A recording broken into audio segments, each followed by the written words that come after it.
दोस्तों स्वागत है आप सभी लोग का आपके अपने YouTube channel live study Allahabad पर। तो दोस्तों जैसा कि आपको पता है प्रत्येक दिन शाम को 7 बजे से हम लोग Uttar Pradesh TGT PGT, Bihar TGT PGT, Jharkhand TGT PGT, Madhya Pradesh state, Madhya Pradesh SET, Uttarakhand LT, Uttarakhand lecturer, UGC NET, LT grade, GIC lecturer और असिस्टेंट प्रोफेसर और अन्य परीक्षाओं के प्रीवियस क्वेश्चन पेपर को देखते हैं।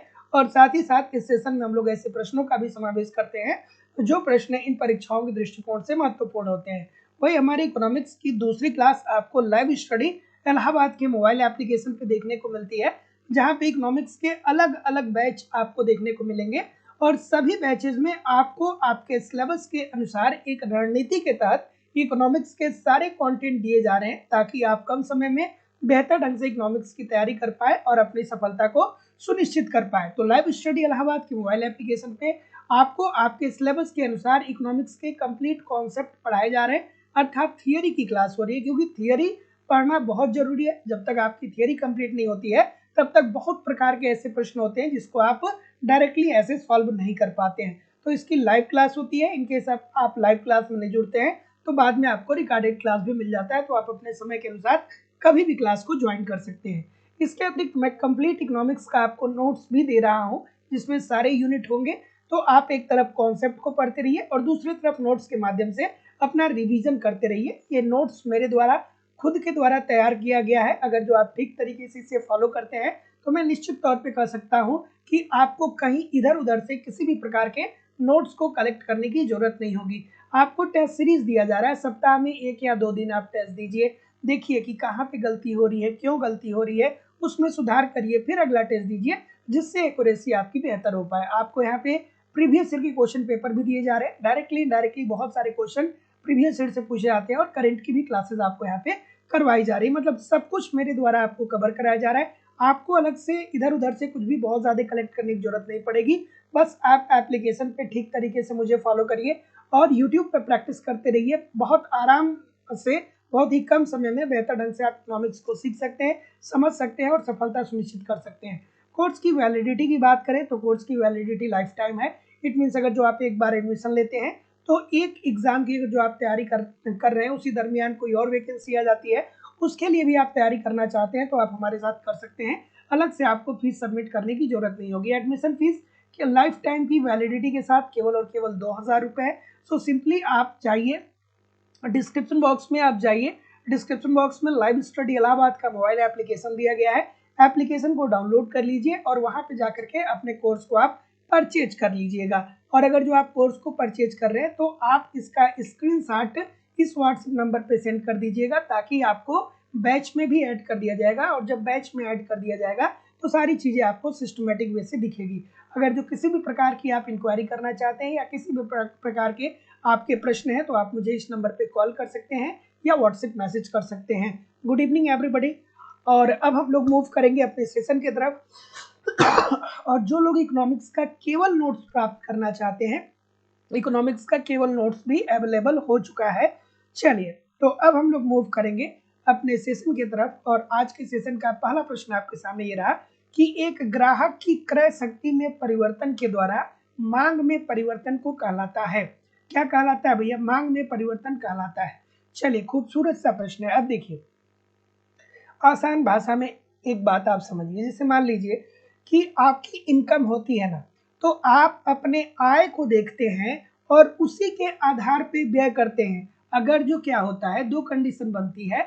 मान लीजिए कि अगर जो आपकी आय में कमी आ रही है, अगर जो आपके पास कम पैसा है तो जाहिर सी बात है कि आप मांग को कम करेंगे, आप वस्तुओं को कम परचेज करेंगे।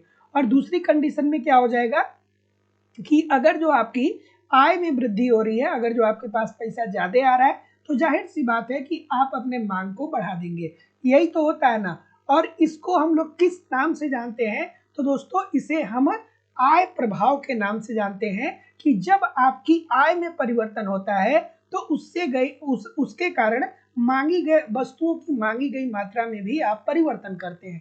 तो आसान सी बात है। जैसे मान लीजिए कि अभी आप बेरोजगार हैं, आपके पास बहुत कम आय है, मान लीजिए कि 5000 रुपये पर महीने का आपके पास है, तो आप जाहिर सी बात है जब आपकी आय कम होगी तो 5000 रुपये में आप कितनी वस्तुओं की मांग कर पाएंगे? नहीं कर पाएंगे ना। सॉरी, तो आय कम होगी तो आप मांग कम करेंगे, और अगर जो आय ज्यादा होगी तो आप मांग को बढ़ा देंगे।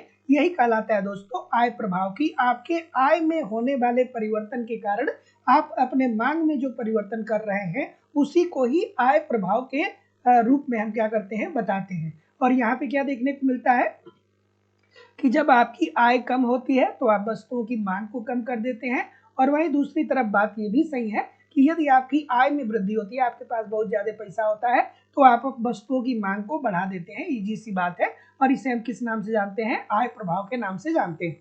अगला प्रश्न कि एक उपभोक्ता संतुलन तब कहा जा एक उपभोक्ता का संतुलन तब कहा जाता है जब वह अधिकतम प्राप्त करता है। देखिए ठीक है, जैसे आप लोग भी उपभोक्ता है, हम भी उपभोक्ता है। कैसे उपभोक्ता है, क्योंकि भैया हम लोग अपनी डेली लाइफ में बहुत सारी वस्तुओं का उपभोग कर रहे हैं, ठीक है, भोजन कर रहे हैं, कपड़ा पहन रहे हैं, मकान में रह रहे हैं, और अन्य बहुत सारी वस्तुओं का हम लोग क्या कर रहे हैं, प्रयोग कर रहे हैं या उपभोग कर रहे हैं। तो हम लोग उपभोक्ता ही तो है ना। तो एक उपभोक्ता कब संतुलन की स्थिति में होगा, ये बात आपसे पूछी जा रही है। चलिए बताइए, दो तीन बातें यहाँ पे समझिएगा, दो तीन बातें आपको यहाँ पे समझना होगा। क्या उत्तर होगा? तो देखिए दोस्तों, जो उपभोक्ता होता है ना वो संतुष्टि की स्थिति में होता है। जैसे मान लीजिए कि आपके पास अगर जो महीने का 5,000 रुपये आ रहा है, तो इस 5,000 रुपये में आप क्या करेंगे, खाने की व्यवस्था करेंगे, कपड़े की व्यवस्था करेंगे और रहने की व्यवस्था करेंगे, तभी तो आप मैक्सिमम संतुष्टि पे पहुंच जाएंगे। ऐसा तो नहीं होगा कि अगर जो साल भर ऐसा तो नहीं होगा कि अगर जो आपके महीने की इनकम 5,000 रुपये है, तो ये एक ही दिन में किसी रेस्टोरेंट में शाम को बैठ करके और एक ही दिन में 5,000 रुपये अगर जो आप खर्च कर देते हैं, तब आप संतुलन की स्थिति में नहीं होंगे, तब तो आप दिवालिया की स्थिति में हो जाएंगे। संतुलन की स्थिति में क्या कब होंगे, आप तब होंगे जो आपके पास जो निश्चित इनकम है, जो निश्चित आय है, उस आय का प्रयोग करके आपकी जो डेली लाइफ की उपयोगिता है उसको आप अधिकतम कर पाएंगे, तभी जाकर के आप संतुष्टि के स्तर पे विद्यमान होंगे। तो जितने लोग भी ऑप्शन नंबर सी बोल रहे हैं ठीक बोल रहे हैं। और एक बात और ध्यान से समझिएगा कि एक प्रश्न और पूछा जाता है कि ये बताइए कि एक फर्म संतुलन की अवस्था में कब होगा। तो जो फर्म होता है ना, जब इसका लाभ अधिकतम होता है तब ये संतुलन की अवस्था में होता है। और ये उपभोक्ता क्या होता है, फर्म क्या होता है, फर्म लाभ अधिकतम प्राप्त करता है लेकिन उपभोक्ता संतुष्टि को प्राप्त करता है। इस बात को भी ध्यान रखिएगा। तो जितने लोग भी सी बोल रहे हैं ठीक बोल रहे हैं। अगला कि यदि दो वस्तुएं प्रतिस्थापी हैं, जैसे चाय और कॉफी, उनके बीच अनुप्रस्थ लोचशील होती है। अब ये आसान सी बात है, चाय और कॉफी जिसे हम लोग क्या बोलते हैं, प्रतिस्थापित वस्तुएं बोलते हैं। इसे और किस नाम से जाना जाता है, तो इसे जाना जाता है दोस्तों स्थापन वस्तुओं के नाम से। ठीक है, स्थापन वस्तु के नाम से भी इसे हम लोग जानते हैं। अब क्यों जानते हैं, तो एट ए टाइम, एक समय पे, ऐसा तो नहीं होता है कि आप सुबह उठते हैं तो कहते हैं कि भैया हमको चाय भी दे दो और हमको कॉफी भी दे दो। ऐसा तो नहीं होता है ना। आपके पास कोई आता है और आपसे पूछता है कि आप चाय पीना पसंद करेंगे कि आप कॉफी पीना पसंद करेंगे। तो एक समय में आपको वही संतुष्टि चाय भी देगी, वही संतुष्टि आपको चाय देगी जो संतुष्टि आपको कॉफी देती है। तो ऐसी स्थिति में अगर जो मान लीजिए यहाँ पे दो कंडीशन आप मान लीजिए, एक चाय है और एक कॉफी है, या तो आप चाय पियेंगे या तो आप कॉफी पियेंगे। ठीक है, इसीलिए ये स्थापन वस्तुओं की श्रेणी में आता है। ठीक है, कि या तो हम चाय पियेंगे या तो कॉफी पियेंगे। जैसे कि दो कंडीशन यहाँ पे ले लीजिए। एक कंडीशन ले लीजिए कि अगर जो चाय 10 रुपए का मार्केट में मिल रहा है, ठीक है, और 10 रुपए का कॉफी भी मार्केट में मिल रहा है, ठीक है, लेकिन अचानक क्या होता है कि चाय की कीमतों में वृद्धि हो जाती है और चाय अब 15 रुपए में मिलने लगता है। तो जब अब चाय आपको 15 रुपए में मिल रहा है और कॉफी आपको 10 ही रुपए में मिल जा रहा है, तो आप कहेंगे कि भैया हम चाय नहीं पियेंगे, आप चाय की मांग को कम कर देंगे। ठीक है, और चाय की जैसे ही मांग आप करेंगे, आप चाय की जगह पे कॉफी की मांग को क्या कर देंगे, बढ़ा देंगे। कॉफी की मांग को आप क्या कर देंगे, बढ़ा देंगे। सो जितने लोग भी ऑप्शन नंबर क्या बोल रहे हैं, बी बोल रहे हैं, तो जितने लोग भी बी बोल रहे हैं धनात्मक होता है, सभी लोग का उत्तर ठीक हो जाएगा। अब पूरक वस्तुओं के संदर्भ में कैसा होता है, पूरक वस्तुओं के संदर्भ में ये ऋणात्मक होता है। ठीक है, पूरक वस्तुएं जैसे कार और पेट्रोल, कार और पेट्रोल, कार और पेट्रोल पूरक वस्तुएं होती है जिसे संयुक्त वस्तु भी कहा जाता है।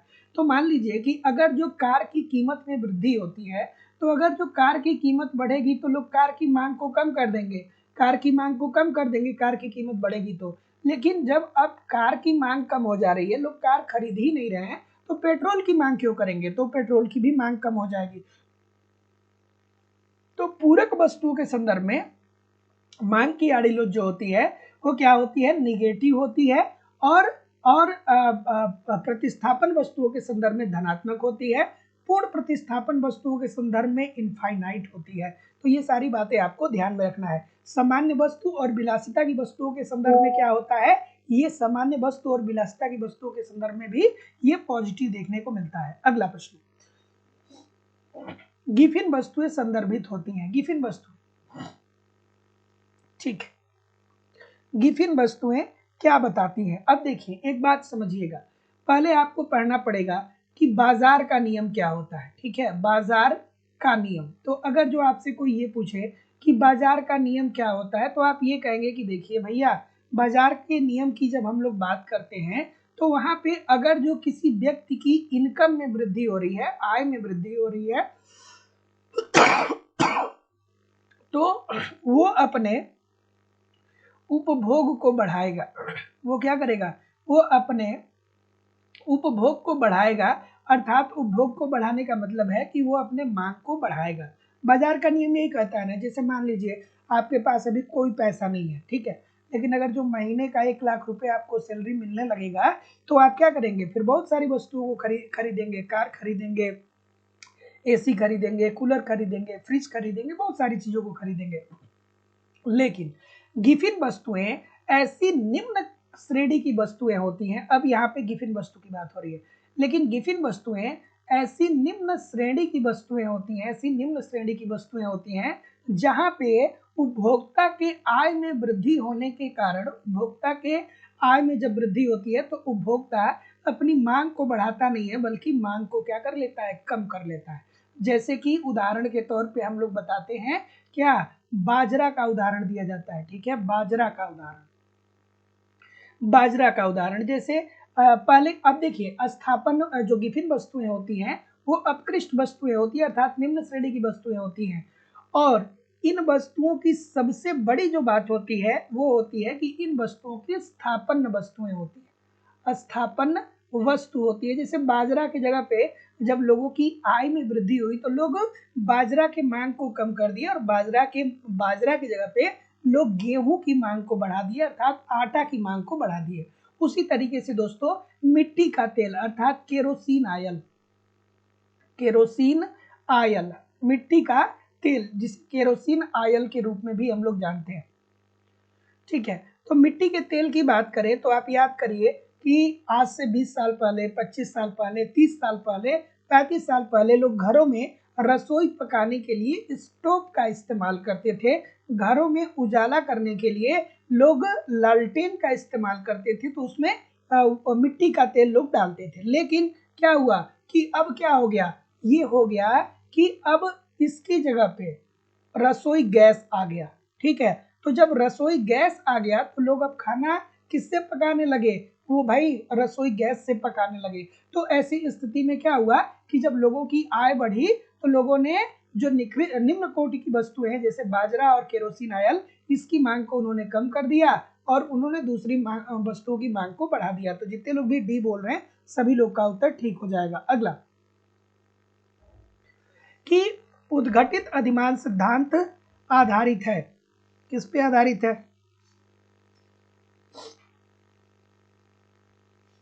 क्या उत्तर आ रहा है, उद्घटित अधिमान सिद्धांत किसने दिया था, ये थियरी किसने दिया था,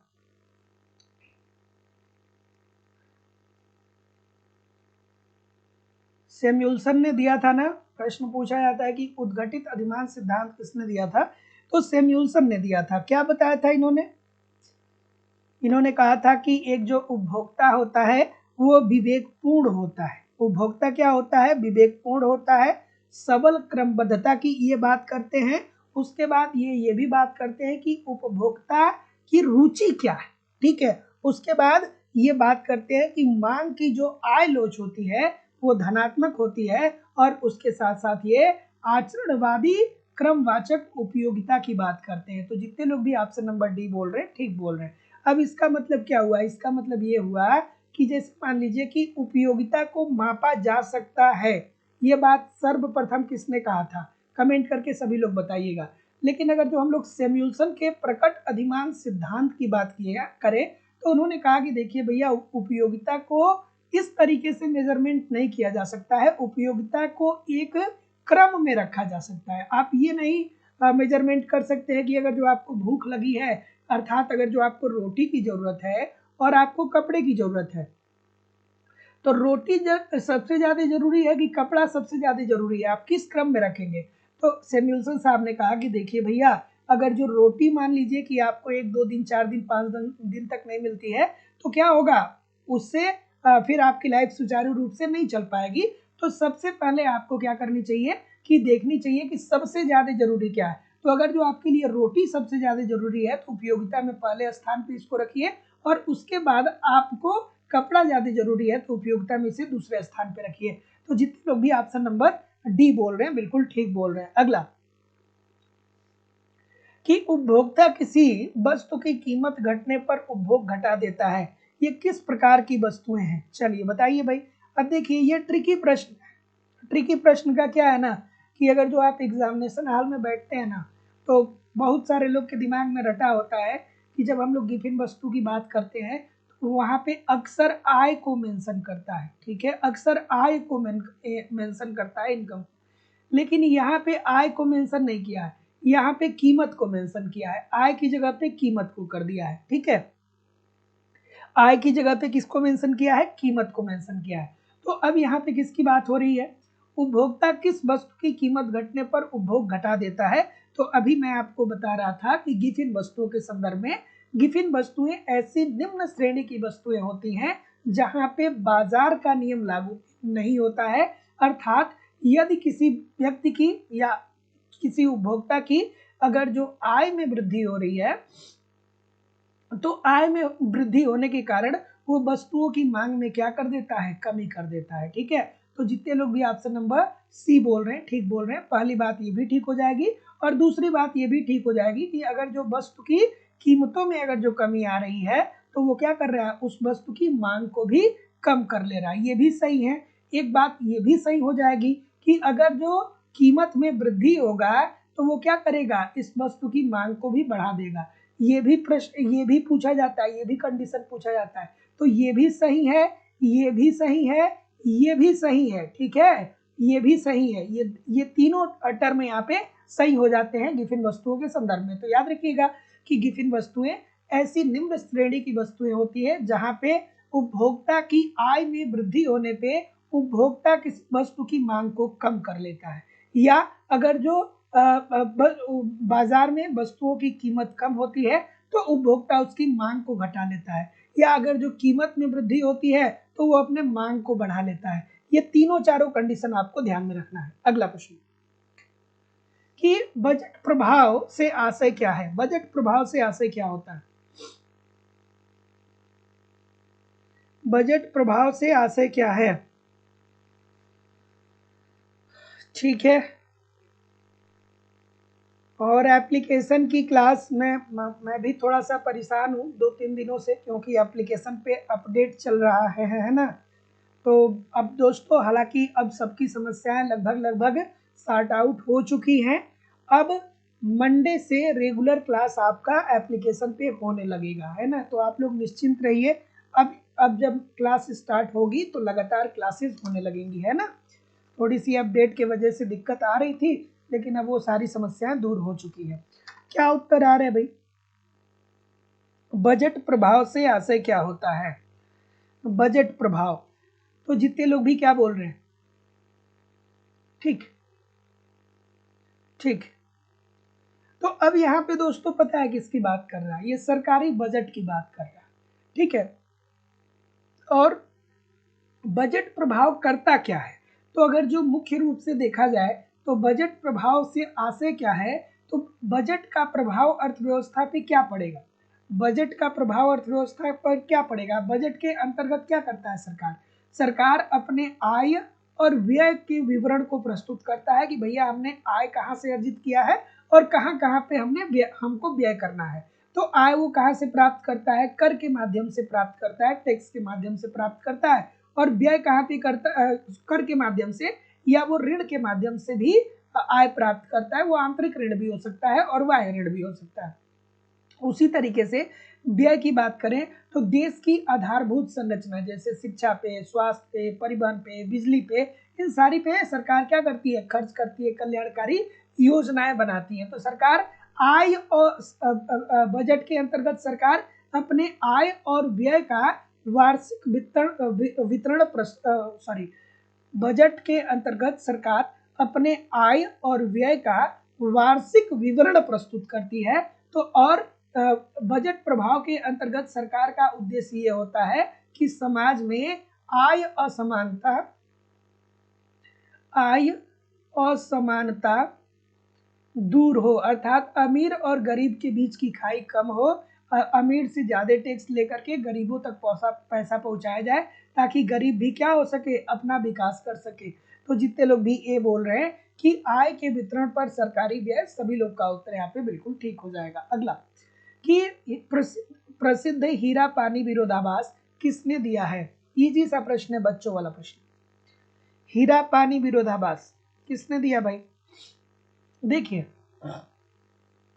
एक अर्थशास्त्री हुए जिनका नाम था एडम स्मिथ साहब। अब आप इकोनॉमिक्स पढ़ रहे हैं तो इनको तो आप जरूर जानते होंगे, और इन्होंने एक बहुत ही रिलीवेंट और बहुत ही खूबसूरत सी बात कही थी। उन्होंने कहा था कि देखिए भैया, हीरा जीवन जीने के लिए उपयोगी नहीं है, ठीक है, लेकिन फिर भी हीरा जो है वो मूल्यवान है, ठीक है। हीरा की कीमत बहुत ज्यादा है, लेकिन वही पानी जो है वो जीवनदायक है। अगर जो पानी नहीं रहेगा तो जिंदगी जी ही नहीं पाएगा आदमी। लेकिन फिर भी पानी जो है ये मूल्यहीन है, मतलब पानी का कोई मूल्य ही नहीं है। पानी क्या है? मूल्यहीन है, ठीक है। तो देखिए, एडम स्मिथ साहब ने हीरा पानी विरोधाभास की अवधारणा दिया, जिसके अंतर्गत उन्होंने कहा कि देखिए भैया, हीरा जीवन जीने के लिए जरूरी नहीं है। ऐसा नहीं है कि अगर जो आपके पास हीरा नहीं है तो आप जिंदगी को जी ही नहीं सकते, बहुत आराम से जी सकते हैं।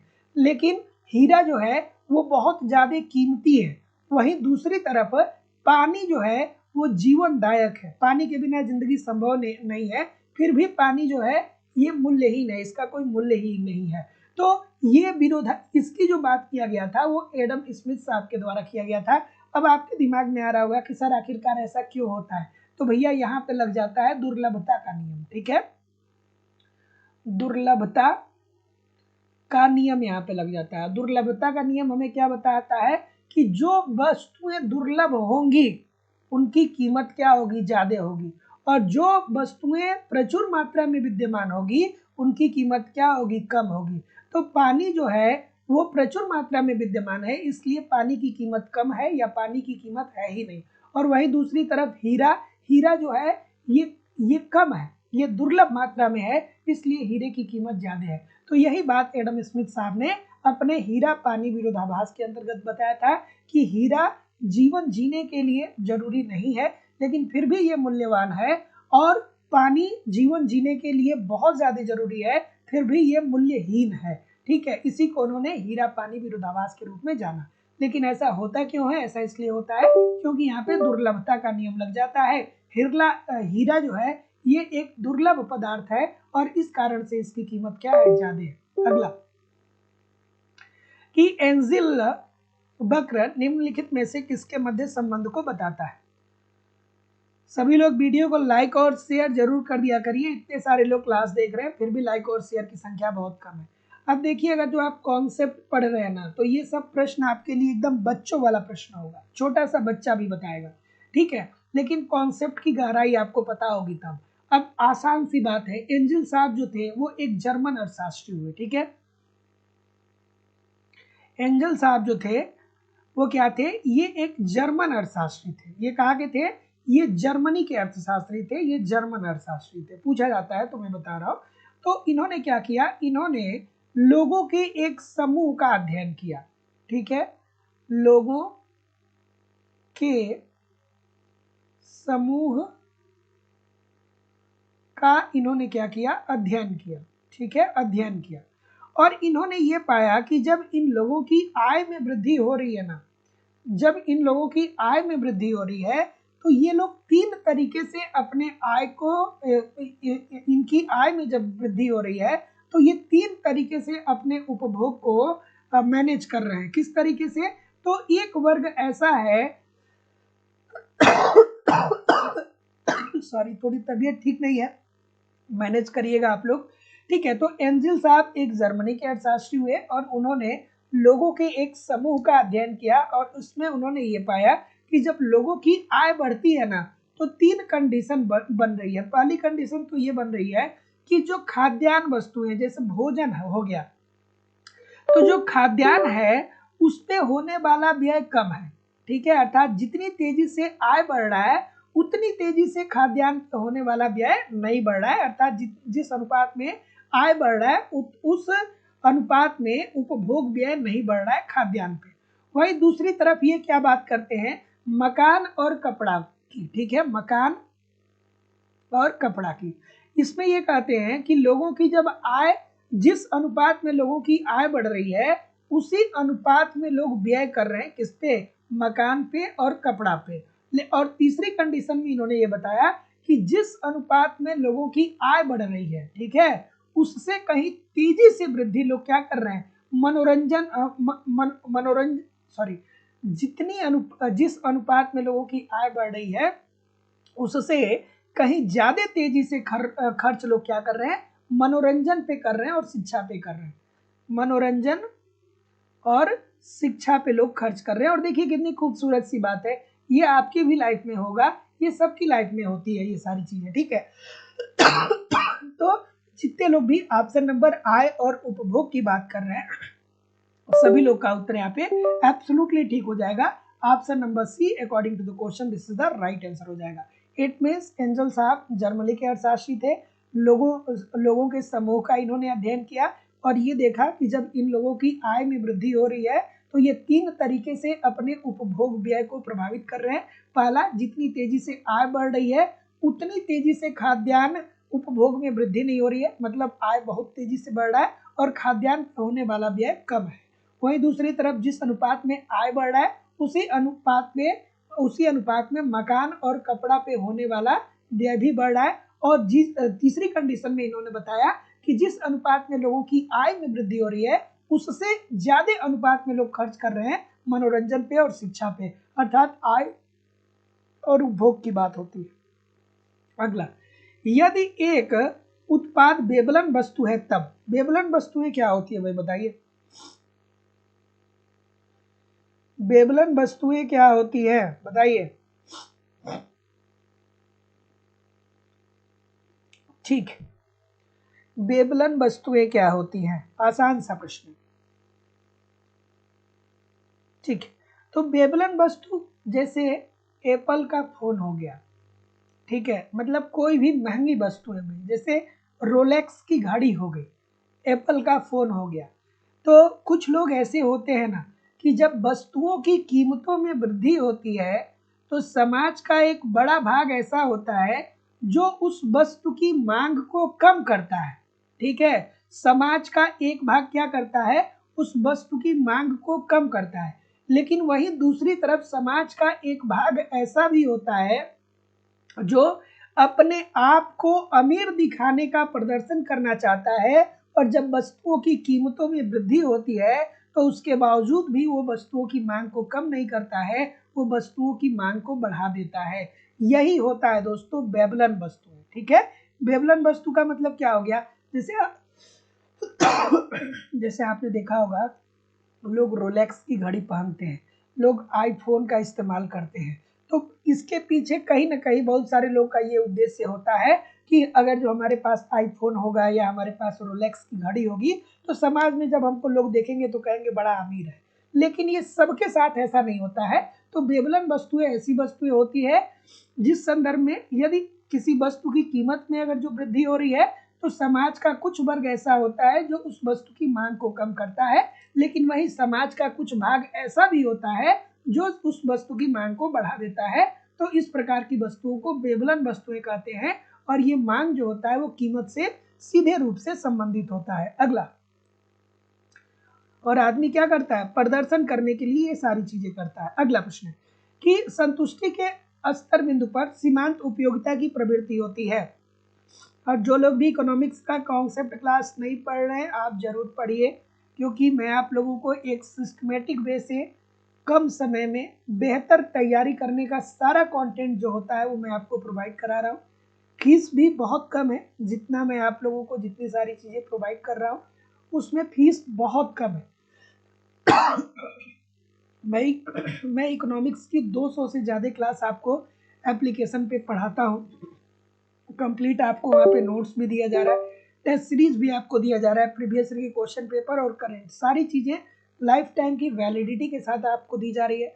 बस इत्मीनान से इसे एप्लीकेशन पे आप फॉलो करिए, यूट्यूब पे प्रैक्टिस करते रहिए। निश्चित तौर पे मैं कह सकता हूँ कि कहीं इधर उधर से कुछ कलेक्ट करने की जरूरत नहीं होगी। बहुत ही कम समय में बेहतर ढंग से सारी चीज़ों को आप समझ सकते हैं, सीख सकते हैं और सफलता सुनिश्चित कर सकते हैं। आप डिस्क्रिप्शन बॉक्स में जाइए, एप्लीकेशन का लिंक दिया गया है, एप्लीकेशन को डाउनलोड करके वहाँ से डायरेक्ट कोर्स को परचेज कर सकते हैं। या अगर जो वहाँ से डायरेक्ट नहीं परचेज कर पा रहे हैं, आपको किसी भी प्रकार की इंक्वायरी है या किसी भी प्रकार का प्रश्न आपको है, तो आप ये जो नीचे नंबर आ रहा है इस नंबर पे आप मुझे कॉल कर सकते हैं या व्हाट्सएप मैसेज भी कर सकते हैं। चलिए, क्या उत्तर आ रहा है सर? तो संतुष्टि के स्तर पे सीमांत उपयोगिता, तो अगर जो आपने सीमांत उपयोगिता ह्रास नियम पढ़ा होगा तो वहाँ पे आपने देखा होगा ना कि जैसे जैसे किसी वस्तु की सीमांत उपयोगिता ह्रास नियम क्या बताता है कि जैसे जैसे किसी वस्तु की उत्तरोत्तर इकाइयों को बढ़ाते चले जाते हैं वैसे वैसे उस वस्तु से मिलने वाली उपयोगिता कम होने लगती है। और जब उस वस्तु से मिलने वाली उपयोगिता कम होती है तो हम उसकी मांग को क्या कर देते हैं, कम कर देते हैं। ठीक है, तो अब ध्यान से समझिएगा इस बात को कि मान लीजिए कि आपको भूख लगी हुई है, तो जब आपके सामने पहली रोटी आएगी ना तो आपके लिए बहुत महत्वपूर्ण होगी क्योंकि आपको बहुत तेज भूख लगी है। लेकिन जब दूसरी रोटी आपके सामने आएगी तो वो पहली से ज्यादा महत्वपूर्ण नहीं होगी, क्योंकि पहली रोटी जब आपने उपभोग कर लिया है तो अब आपको थोड़ा बहुत आपकी भूख की पूर्ति हो चुकी है, तो दूसरी रोटी उतनी महत्वपूर्ण नहीं होगी। तीसरी रोटी जब आएगी तो तीसरी रोटी भी दूसरी और पहले की इतना महत्वपूर्ण नहीं होगी, वो और कम महत्वपूर्ण होगी। चौथी रोटी और कम महत्वपूर्ण होगी, और जब 5-6 रोटी का आप उपभोग कर लेंगे उसके बाद कहेंगे कि नहीं भैया अब हमारी भूख मिट चुकी है, अब हम संतुष्टि के मैक्सिमम स्तर को प्राप्त कर चुके हैं, अब हमें रोटी नहीं चाहिए। अर्थात वहां पे आप रोटी की मांग को कम कर देते हैं या रोटी की मांग को बंद कर देते हैं। तो संतुष्टि के स्तर पे आपकी जो सीमांत उपयोगिता होती है वो क्या होती है, शून्य होती है। ऑप्शन नंबर सी अर्थात मैक्सिमम। जब आप अपने भूख के मुताबिक रोटी का उपभोग कर लेते हैं तो फिर वहां पे चाहे आपके सामने 500 रोटी ला करके रख दी जाए, चाहे 5000 रोटियां ला करके रख दी जाए, आप थोड़ा भी उसमें से तोड़ के नहीं खाते हैं। क्यों नहीं खाते हैं? क्योंकि आप अपने संतुष्टि के स्तर को ऑलरेडी प्राप्त कर लिया है। अगला प्रश्न कि निम्नलिखित में से किस नियम के कारण मांग वक्र नीचे की ओर ढाल वाला होता है? सॉरी, और सभी लोग वीडियो को लाइक और शेयर भी तो कर दिया करिए। सभी लोग वीडियो को लाइक और शेयर कर दिया करिए। चलिए, तो मांग वक्र नीचे क्यों गिरता हुआ होता है सर? मांग वक्र क्यों नीचे गिरता हुआ होता है? तो इसी मांग वक्र क्या होता है कि ऐसे ही तो नीचे गिरता हुआ होता है ना, ऐसे ही तो होता है ना। क्यों ऐसा होता है? क्योंकि मांग वक्र हमें ये बताता है कि सीमांत उपयोगिता ह्रास नियम लागू होता है, और सीमांत उपयोगिता ह्रास नियम को हम लोग गोसेन का प्रथम नियम भी कहते हैं। ठीक है, सीमांत उपयोगिता ह्रास नियम को क्या कहा जाता है? गोसेन का प्रथम नियम। और सीमांत उपयोगिता ह्रास नियम को सबसे पहले किसने बताया था? तो गोसेन साहब ने बताया था, इसीलिए इसे गोसेन का प्रथम नियम कहा जाता है। लेकिन इसे विकसित और वैज्ञानिक रूप किसने दिया था? तो वो दिया था दोस्तों मार्शल साहब के द्वारा। कौन दिया था? मार्शल ने दिया था। और सीमांत उपयोगिता ह्रास नियम हमें क्या बताता है तो सीमांत उपयोगिता ह्रास नियम हमें यही बताता है कि जैसे जैसे किसी वस्तु की उत्तरोत्तर इकाइयों को आप बढ़ाते चले जाते हैं, उससे मिलने वाली उपयोगिता कम होने लगती है, और जब उससे मिलने वाली उपयोगिता कम होगी तो उस वस्तु की मांग को आप कम कर देंगे। जैसे कि मैंने अभी आपको बताया कि अगर जो आपको भूख लगी है तो पहली रोटी आपके लिए सबसे महत्वपूर्ण होगी, दूसरी थोड़ी कम महत्वपूर्ण होगी, तीसरी और कम महत्वपूर्ण होगी, चौथी और कम महत्वपूर्ण होगी। 5-6 रोटी उपभोग करने के बाद आप कहेंगे कि भैया अब हम संतुष्टि की मैक्सिमम स्तर को प्राप्त कर चुके हैं, अब हमको रोटी की जरूरत नहीं है, अर्थात आप क्या करेंगे कि मांग को कम कर देंगे। ठीक है, आप मांग को क्या कर देंगे, कम कर देंगे। सो ऑप्शन नंबर बी बिल्कुल ठीक हो जाएगा। अगला प्रश्न, और एक बात दोस्तों आप सभी लोगों से मैं कहना चाहूँगा, ठीक है, क्योंकि आजकल बहुत सारी चीज़ें समाज में चल रही हैं, और ख़ास करके उन लोगों से मैं कहना चाहूँगा जो महिलाएं हैं घर में रहती हैं। एक्चुअली क्या हुआ कि जहाँ पे मैं रहता हूँ, तो मेरे जो मकान मालिक है ना, मतलब हम लोग यहाँ पे रेंट पे ही रहते हैं प्रयागराज में। तो उनके घर क्या हुआ कि दोपहर में एक फेरी वाला आया, ठीक है, और उसने क्या बोला, उसने कहा कि भैया लाइए आपके घर का ताला बना दे। और उस घर में एक महिला थी, उनकी उम्र 50 साल से ऊपर भी थी। तो उस महिला ने उन दो लोगों को अपने घर में लाया और उनसे ताला खूब अच्छे से बनवा ली। उसके बाद होता क्या है कि ठीक एक दिन बाद पता चलता है कि उस घर में जितने भी ताले थे, सबकी उन लोगों ने हर ताले की चाबी बना ली। ऑटोमेटिक उन लोगों ने कोई एक ऐसी मास्टर चाबी बना ली जिससे सारी चीजें, मतलब सारा ताला उनके घर का क्या हो गया, ओपन हो गया। और 50 लाख रुपए की ज्वेलरी की चोरी हुई है उनके घर से। तो अगर तो आप महिला हैं या आप घर में रहती हैं, तो कृपया करके ये फेरी वाले आते हैं, इन पे विश्वास न करें, क्योंकि महिलाएं बहुत करती हैं। महिलाओं को ये लगता है कि पूरा पूरा जितना भी काम है वो घर बैठे ही हो जाए, है ना। तो जब भी कोई इस प्रकार का व्यक्ति आपके यहाँ आता है, चाहे आप शहर में हैं, चाहे आप देहात में हैं, चाहे आप ग्रामीण इलाके में रह रहे हैं, चाहे आप शहरी इलाके में रह रहे हैं, कहीं भी कहीं भी अगर जो आप रह रहे हैं, तो ऐसी गलती कभी ना करिएगा। और खास करके ये हिदायत तो महिलाओं के लिए ही है, क्योंकि महिलाएं बस देखती हैं कि गली के बाहर कोई आ गया, गली के बाहर कोई फेरी वाला आ गया, उसको रुकवा करके क्या होता है कि उनकी मार्केटिंग शुरू हो जाती है। तो इस बात का जरूर ध्यान रखिएगा, क्योंकि ये छोटी छोटी बातें हैं, लेकिन अगर जो 50 लाख रुपए की गहने की चोरी हुई है, तो ये छोटी चीज नहीं है।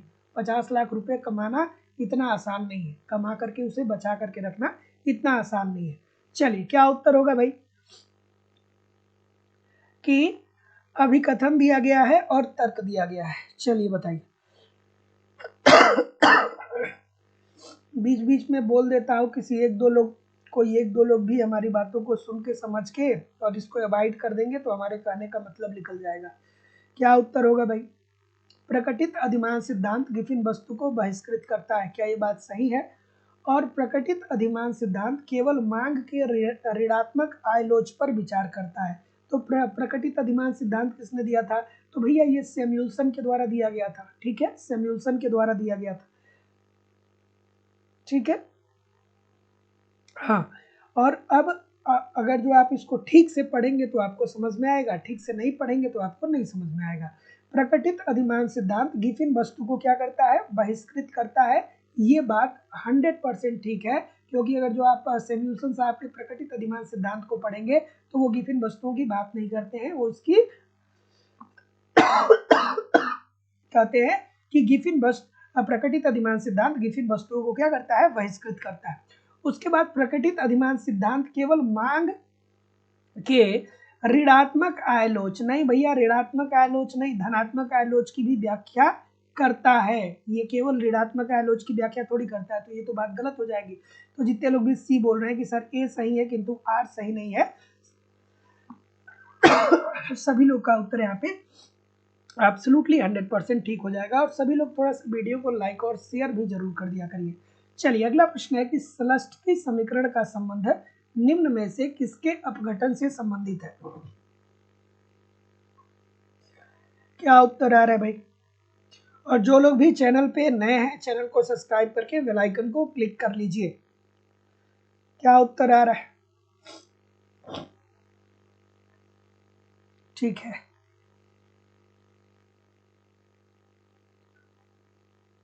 ठीक।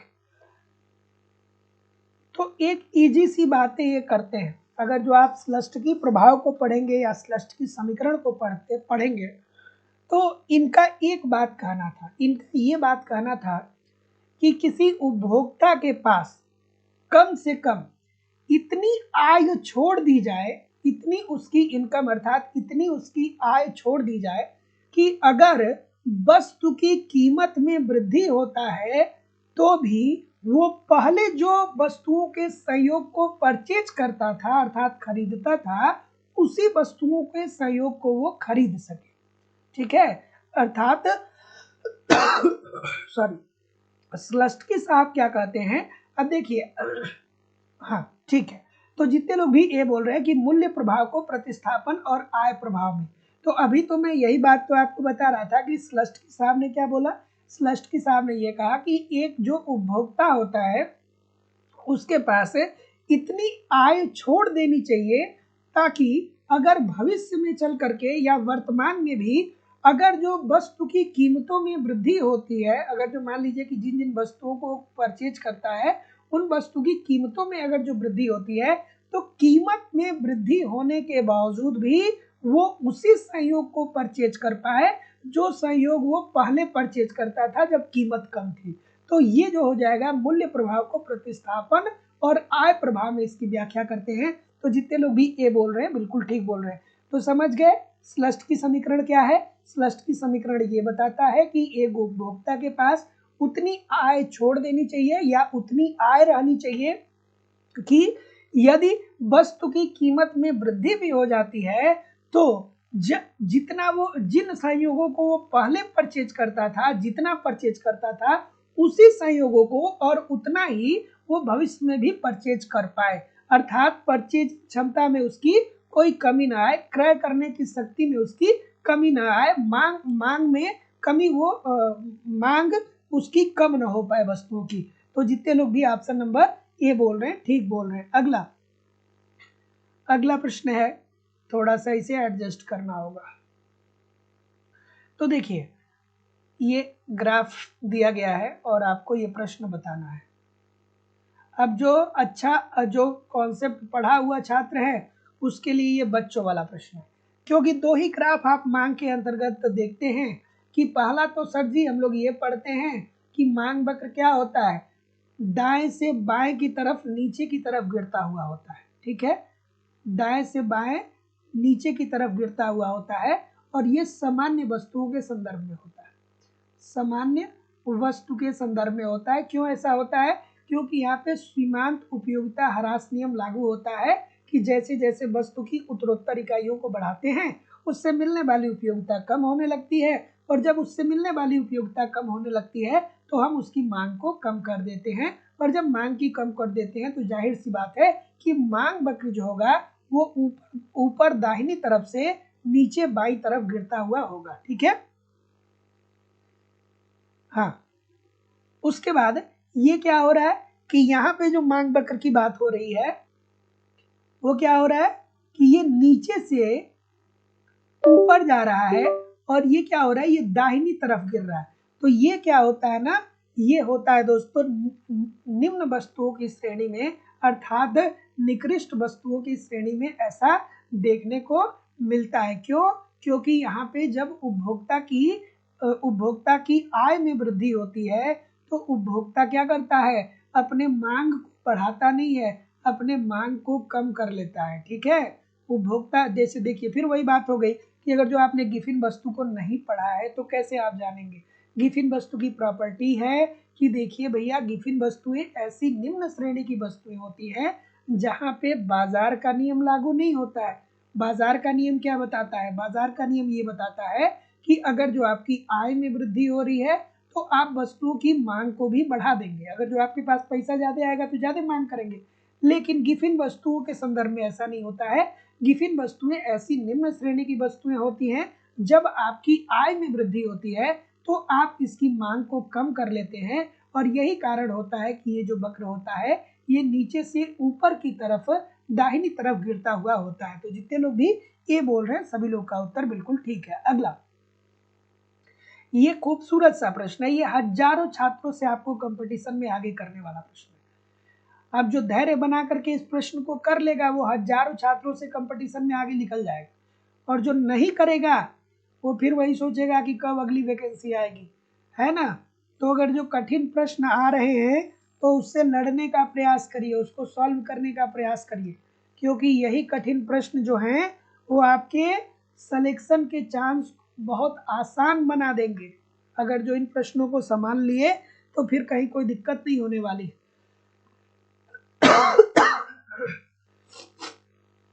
बहुत सारे बच्चे क्या करते हैं, जब कठिन प्रश्न देखते हैं तो सेशन ही छोड़ देते हैं, उनको लगता है फिर देखा जाएगा जो होगा।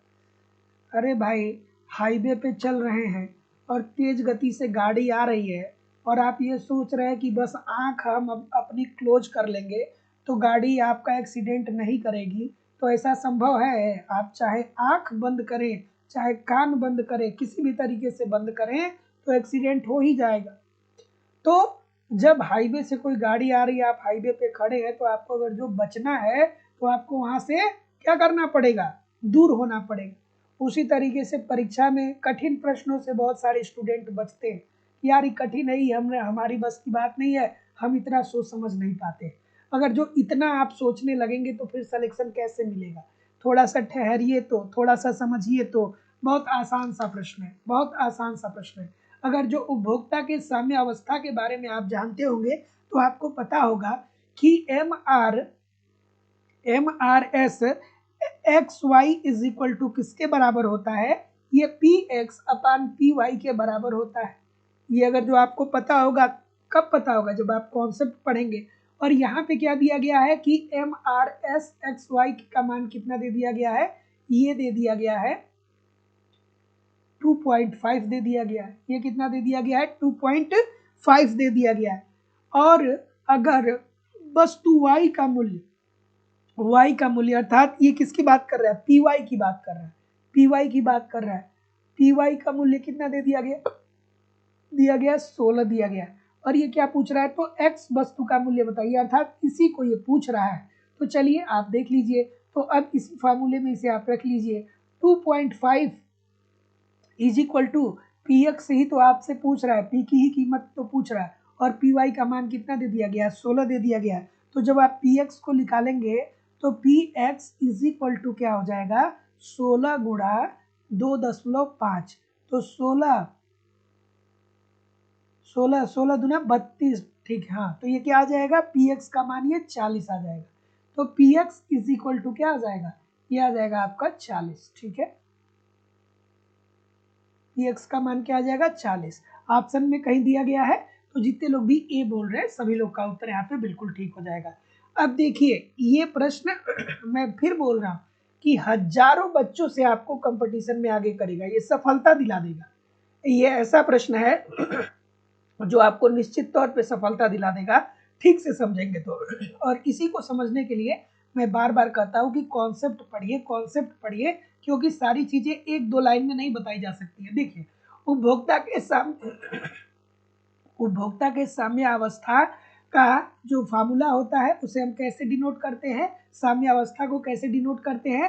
तो P M R S X Y is equal to P X upon P Y, जिसमें y का मूल्य दे दिया गया है और x का मूल्य आपसे पूछ रहा है। तो अब इसी फार्मूले में आप इसे रख दीजिए कि M R S X Y 2.5 दे दिया गया और पी वाई 16 दे दिया गया है। तो अब जब आप इसे रखेंगे तो पी एक्स का मान निकल करके 40 आ जाएगा। तो जितने लोग भी ऑप्शन नंबर ए बोल रहे हैं सभी लोग का उत्तर यहाँ पे एब्सोल्युटली 100% ठीक हो जाएगा। अगला प्रश्न खूबसूरत सा है, एक बार नहीं अलग अलग परीक्षाओं में कई बार ये प्रश्न पूछा गया है। चलिए बताइए। और हमारी इकोनॉमिक्स की जो दूसरी क्लास होती है वो लाइव स्टडी इलाहाबाद के मोबाइल एप्लीकेशन पे होती है, जहाँ पे आपको एक स्ट्रेटजी के तहत इकोनॉमिक्स के सारे कंटेंट दिए जा रहे हैं। इकोनॉमिक्स के अलग अलग बैच चलाए जाते हैं और सभी बैचेज में आपको आपके सिलेबस के अनुसार इकोनॉमिक्स के सारे कंटेंट दिए जाते हैं। जैसे कि आपको आपके सिलेबस के अनुसार कॉन्सेप्ट पढ़ाया जाता है, अर्थात थियोरी की क्लास होती है। थियोरी पढ़ना बहुत जरूरी है। जब तक आपके सभी प्रकार की थियोरी ठीक तरीके से ठीक तरीके से आपको पता नहीं है, तब तक सभी प्रकार के प्रश्नों को आप सॉल्व नहीं कर पाएंगे। और थियरी पढ़ने की एक अच्छी खूबसूरती थियरी पढ़ने का एक खूबसूरत पहलू ये भी है कि जब आप थियरी पढ़ते हैं ना, तो बहुत सारे प्रश्न ऐसे होते हैं जिसे आप नहीं जानते हैं, लेकिन इसके बावजूद भी आप उस प्रश्नों को आइडिया लगा करके सही कर सकते हैं। तो आपको कंप्लीट थियरी पढ़ाई जा रही है, इसकी लाइव क्लास होती है। लाइव क्लास में नहीं जुड़ते हैं तो बाद में आपको रिकॉर्डेड क्लास मिल जाता है, आप कभी भी क्लास को देख सकते हैं। कंप्लीट आपको नोट्स मिलता है, मेरे द्वारा खुद का तैयार किया हुआ नोट्स मैं आपको प्रोवाइड करा रहा हूँ, ताकि एक तरफ थियरी पढ़िए, दूसरी तरफ नोट्स को पढ़िए। कम से कम 1 घंटे रोज नोट्स पढ़िए।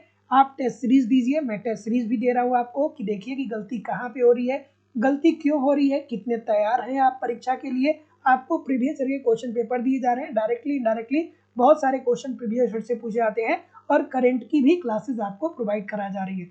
सब कुछ प्रोवाइड कराना हमारी जिम्मेदारी है, बस आप एप्लीकेशन पे इसे फॉलो करिए, यूट्यूब पे प्रैक्टिस करते रहिए, कहीं भी इधर उधर से कुछ भी कलेक्ट करने की जरूरत नहीं होगी।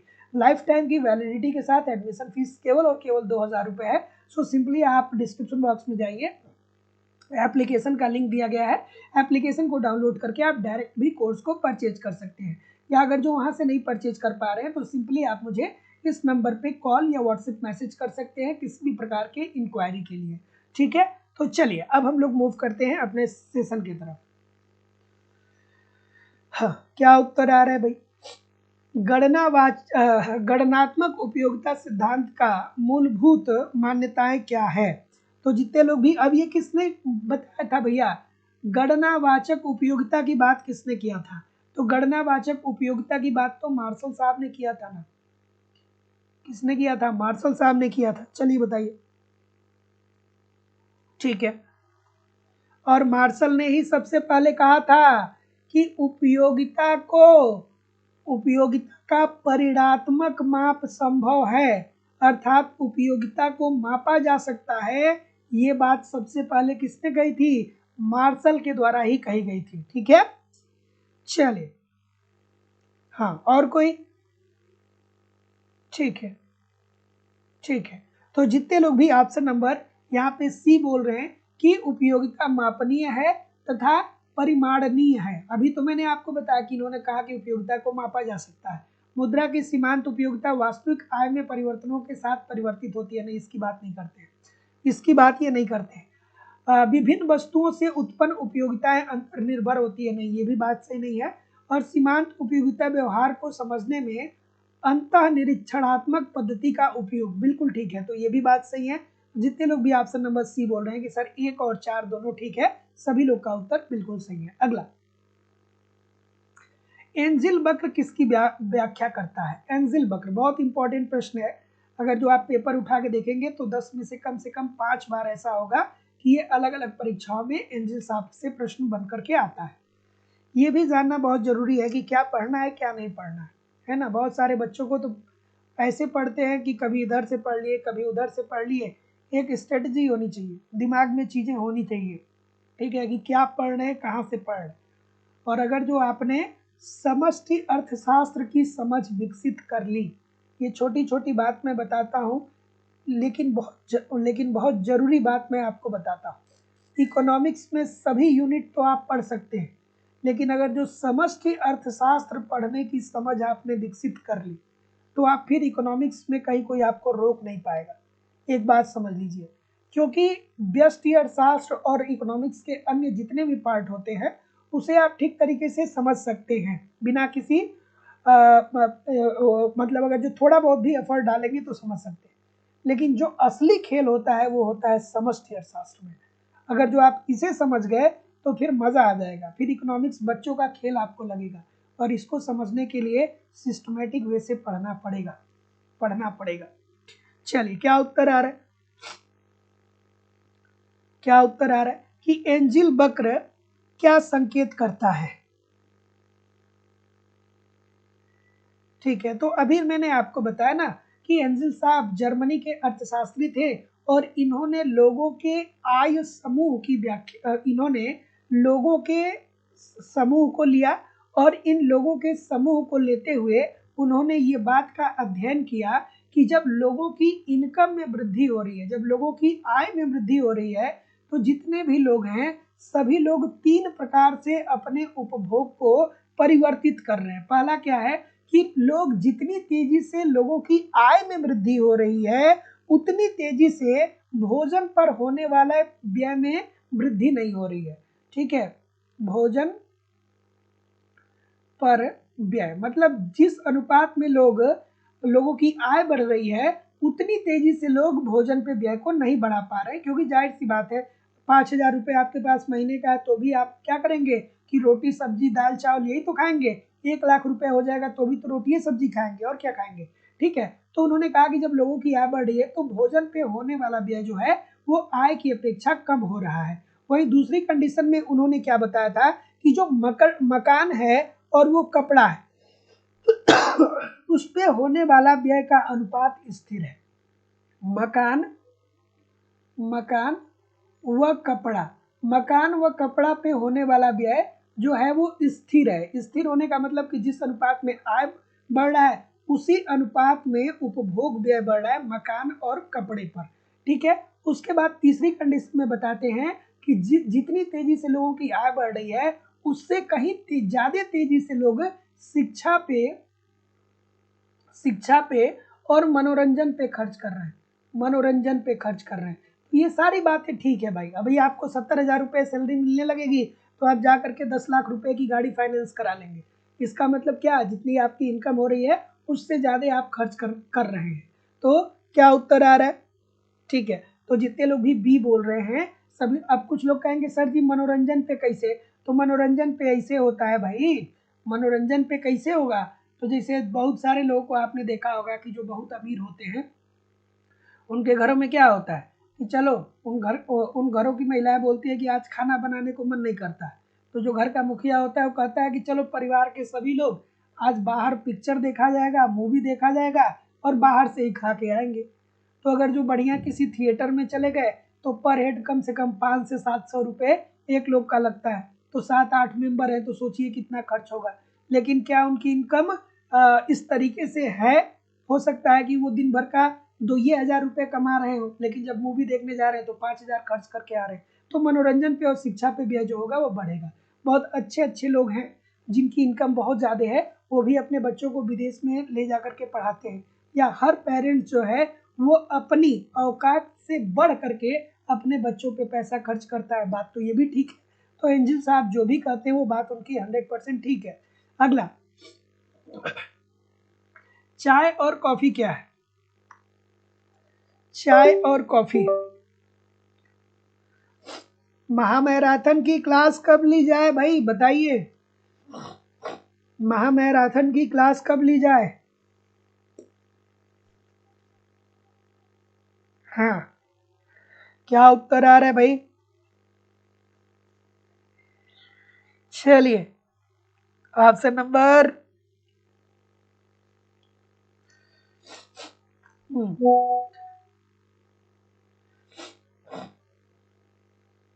चाय और कॉफी। तो चाय और कॉफी वैकल्पिक वस्तु है। एट द सेम टाइम आप चाय भी नहीं पियेंगे और कॉफी भी नहीं पियेंगे।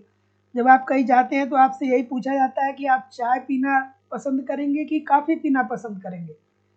तो चाय या कॉफी, ये दोनों आपको समान संतुष्टि प्रदान करते हैं। तो ये क्या होते हैं? ये वैकल्पिक वस्तु होता है। मांग की लोच कैसी होती है? मांग की लोच कैसी होती है इसकी? पॉजिटिव होती है। क्यों? क्योंकि अगर जो चाय की कीमत में वृद्धि हो रही है तो जब चाय की कीमत बढ़ेगी सर, चाय की कीमत अगर जो बढ़ेगी तो लोग चाय की मांग को कम कर देंगे और चाय पीना छोड़ करके लोग कॉफ़ी की मांग को बढ़ा देंगे। कॉफ़ी की मांग को लोग क्या कर देंगे? कॉफ़ी की मांग को लोग बढ़ा देंगे। तो ये क्या होता है? पॉजिटिव होता है। विलासिता की वस्तुओं के सामान्य वस्तुओं में ये भी क्या होता है? पॉजिटिव होता है। उसके बाद कार और पेट्रोल, ये क्या है? ये एक पूरक वस्तु है या जिसे हम लोग संयुक्त वस्तु के नाम से भी जानते हैं। अब कार और पेट्रोल के संदर्भ में क्या होता है? तो मान लीजिए कि ये कार है और ये पेट्रोल है, ठीक है। तो अगर जो कार की कीमत में वृद्धि हो रही है, कार की कीमत अगर जो बढ़ेगी, तो मान लीजिए कि कार की कीमत बढ़ रही है, तो जब कीमत बढ़ती है तो वस्तु की मांग कम होती है ना। तो जब कार की कीमत बढ़ेगी तो कार की मांग कम होगी, और जब कार की मांग कम होगी लोग कार कम खरीदेंगे तो पेट्रोल की भी मांग कम हो जाएगी। जब आपके पास कारें नहीं रहेगा तो पेट्रोल क्यों खरीदेंगे? तो ऐसी स्थिति में पूरक वस्तुओं के लिए क्या होती है? ऋणात्मक होती है। स्वर्ण एवं हीरे की बात करें तो ये वेवलन वस्तु होती है। जैसा कि अभी मैंने आपको बताया कि वेवलन वस्तुएं ऐसी वस्तुएं होती हैं जहां पे जब वस्तुओं की कीमतों में वृद्धि आती है तो समाज का एक बड़ा वर्ग इसकी मांग में कमी करता है, लेकिन समाज का एक भाग ऐसा भी होता है जो अपने अमीरी का प्रदर्शन करने के लिए इन वस्तुओं की मांग को क्या कर देता है? बढ़ा देता है। ठीक है। और राई और बाजरा गिफिन वस्तुएं हैं। अभी तो मैंने बताया कि गिफिन वस्तुएं ऐसी वस्तुएं होती हैं जब वस्तु की कीमतों में वृद्धि होती है, सॉरी, जब वस्तु की, हाँ ठीक है, ये भी बात ठीक है, कोई दिक्कत नहीं है। दो बातें सही है कि अगर जो वस्तु की कीमत में कमी आती है तो लोग इसकी मांग को भी कम कर लेते हैं, या अगर जो लोगों की आय में वृद्धि होती है तो भी लोग इसकी मांग को कम कर लेते हैं। तो जितने लोग भी क्या बोल रहे हैं? सुमिलित कर रहे हैं, ठीक कर रहे हैं। अगला, थोड़ा सा इसे एडजस्ट करना होगा, है ना।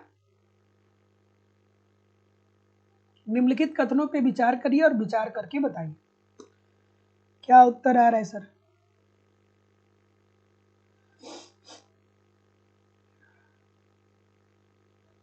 ठीक, क्या बोल रहे हैं?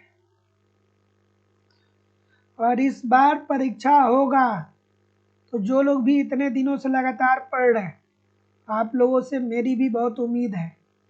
इतना करिएगा कि लाइव स्टडी इलाहाबाद हर तरीके से हो जाए, क्योंकि आप लोगों के बारे में बहुत सारी चीज़ें हमको सुनने को मिलती है।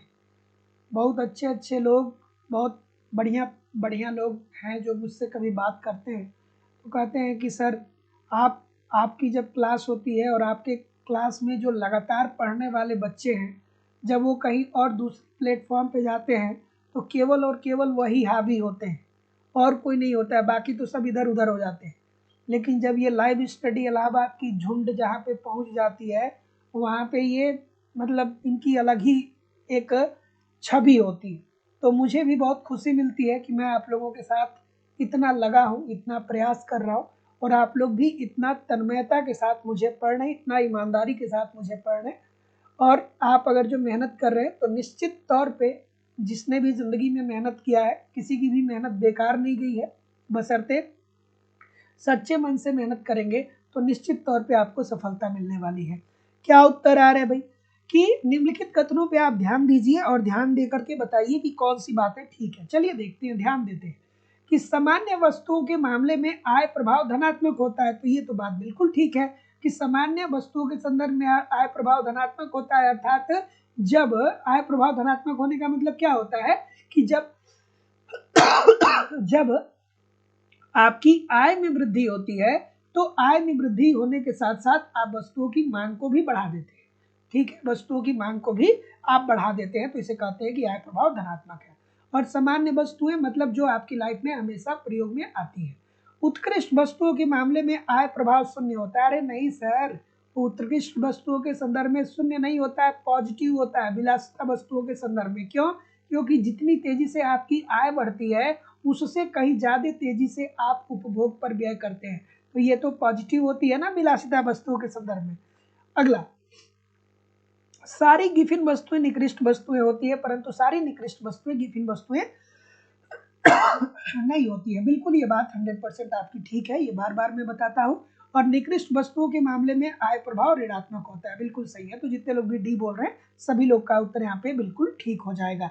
और इकोनॉमिक्स की जो कॉन्सेप्ट की क्लास है, पिछले कुछ दिनों से क्लास आप लोगों की हो नहीं पा रही थी क्योंकि एप्लीकेशन पे अपडेट चल रहा था, लेकिन अब सारी प्रॉब्लम समाप्त हो चुकी है, अब सारी समस्याएं खत्म हो चुकी हैं।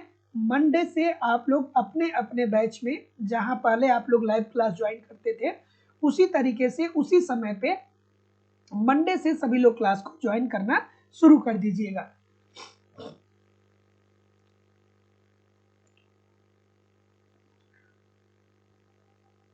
ठीक है,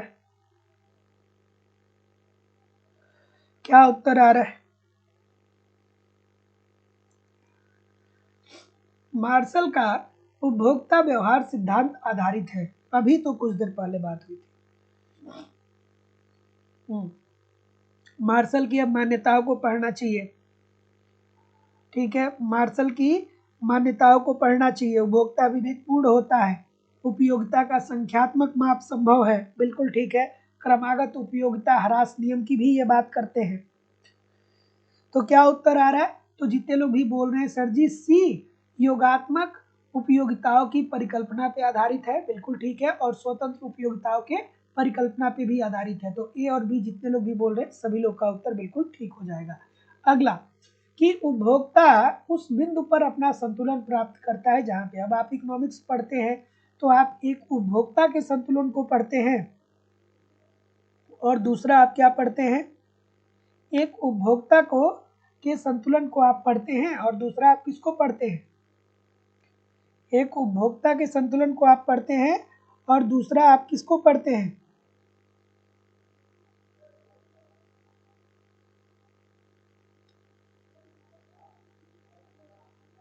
ठीक है,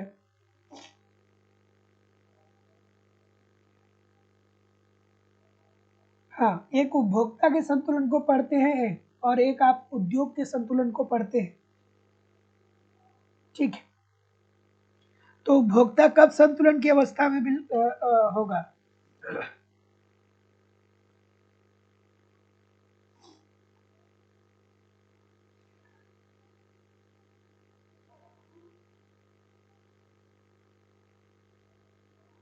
हाँ,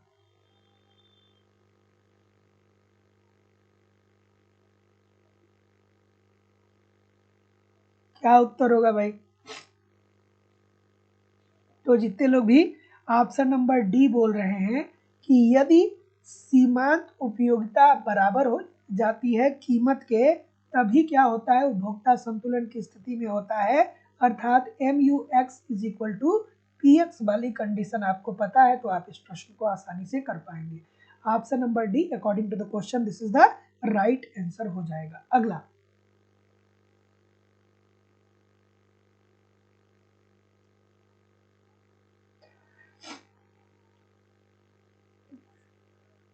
अगला प्रश्न है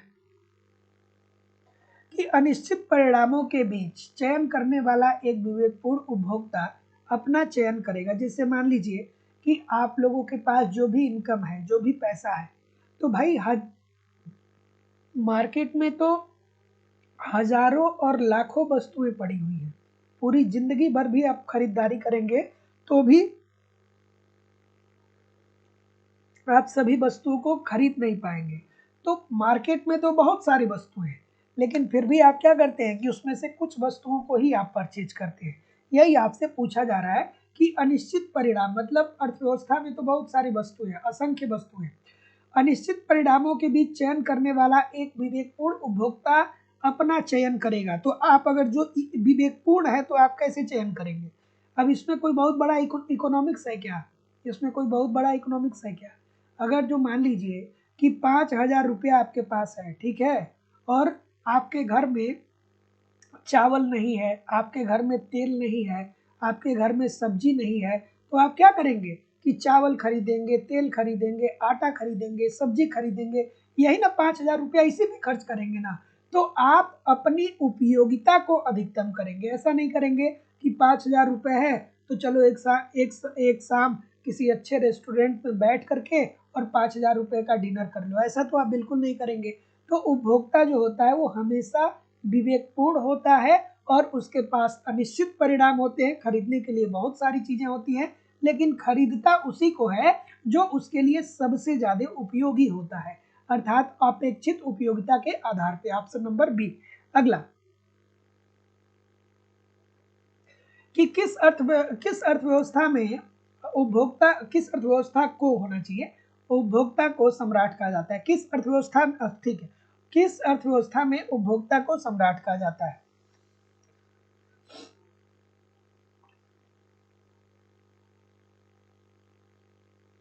क्या हुआ, कोई दिक्कत आ रही है क्या? सभी लोग लाइक और शेयर कर दिया करिए। सुधीर जी, नविता भट्ट जी, अक्षय जी, नेहा जी, फरीन फातिमा जी, राजेश कुमार जी, अंकिता अवस्थी जी, सदानंद मिश्रा जी, संजय बहादुर लाल जी, बृष्टि शर्मा जी, राधिका जी, पाली पांडे जी, राधे कृष्ण जी, विकास कुमार मिश्रा जी, सदानंद मिश्रा जी, रश्मि तिवारी जी, सतीश कुमार गुप्ता जी, मोहम्मद शाहिद नूरी जी, फरीन फातिमा जी। इतना तेजी से उत्तर आने लगता है, सबका नाम भी नहीं पढ़ पाते हैं। चलिए कोई बात नहीं, ठीक है। संजय जी, अंगराज जी, ठीक है। चलिए, जिसका नहीं पढ़ा अगली बार पढ़ दूंगा। क्या कोई ऐसी बात आ रही है क्या, मेंबरशिप वाली कोई बात आ रही है क्या? देखिए, आप लोगों से निवेदन है कि YouTube पे कभी भी, मतलब ऐसी कोई अभी हमारा कोई ऐसा स्कीम नहीं है कि मैं आप लोगों को मेंबरशिप प्रोवाइड करा रहा हूँ या आप लोग मुझे YouTube पे पैसा भेजिए। मैं आप लोगों से कहूँगा कि YouTube पे आप 1 रुपये भी मेंबरशिप के लिए या अन्य जो सुपर चैट या अन्य चीज़ें आती है, वो आप लोग कभी मत सेंड करिएगा मुझे, ठीक है ना? उसकी मुझे बहुत ज़्यादा ज़रूरत होती नहीं है, ठीक है? या चाहे कोई भी हो, ठीक है? तो इसका कोई बहुत मतलब नहीं होता है सुपर चैट और इन सारी चीज़ों का। हाँ, चलिए, 2-4 लोगों ने पहले भेजा है तो बस वो यूट्यूब के पास ही है। मैं कभी ऐसा नहीं, मतलब मैं कभी उस पे अप्लाई ही नहीं किया कि वो मेरे अकाउंट में आ पाएगा। तो ऐसा ना करिएगा आप लोग। चलिए, क्या उत्तर आ रहा है कि किस अर्थव्यवस्था में उपभोक्ता को सम्राट कहा जाता है? तो ये बताइए कि ऐसी कौन सी अर्थव्यवस्था होगी जिसमें उपभोक्ता सम्राट होगा? तो आप कहेंगे सर जी, पूंजीवादी अर्थव्यवस्था। क्यों? क्योंकि पूंजीवादी अर्थव्यवस्था के अंतर्गत अनेक क्रेता होते हैं, अनेक क्रेता होते हैं और अनेक विक्रेता होते हैं, ठीक है? अनेक विक्रेता और अनेक पूंजीवादी अर्थव्यवस्था। अनेक अनेक क्रेता होता है, खरीदने वाले बहुत सारे होते हैं, और विक्रेता बहुत सारे होते हैं, असंख्य विक्रेता होते हैं। बस वस्तुओं की कीमतों का निर्धारण मांग व पूर्ति की शक्तियों के आधार पर उद्योग के द्वारा होता है। तो इसमें जब बहुत सारे विक्रेता होंगे तो उपभोक्ता के पास ये स्वतंत्रता होगी कि चलो भाई, हम किसी से भी ले लेंगे। और अगर जो कोई अपनी कीमत को बहुत ज़्यादा बढ़ा करके वस्तुओं को बेच रहा है, तो जो सबसे ज़्यादा कीमत दे रहा है उससे आप कभी भी प्रोडक्ट को नहीं खरीदेंगे। तो हमेशा और हमेशा पूंजीवादी अर्थव्यवस्था में उपभोक्ता को लाभ ही मिलता है। जैसे आप कभी अमेरिकन वेबसाइट पे जाइएगा जहाँ पे वो लोग टी शर्ट बेचते हैं या जहाँ पे वो लोग शर्ट बेचते हैं, वहाँ पे पता है आपको $10 में, $11 में सुंदर सुंदर सा टी शर्ट देखने को मिल जाएगा। लेकिन आपके लिए $10 और $11 आपके लिए बहुत ज़्यादा हो जाएगा। लेकिन उनके यहाँ के लोग जब खरीदेंगे तो उनको तो उस अनुसार क्या हो रहा है कि उनके अनुसार तो वो सस्ता ही है। भारत में कितना रुपया लगता है एक टी शर्ट खरीदने का, ठीक ठाक खरीदेंगे तो? चलिए, क्या उत्तर आ रहा है?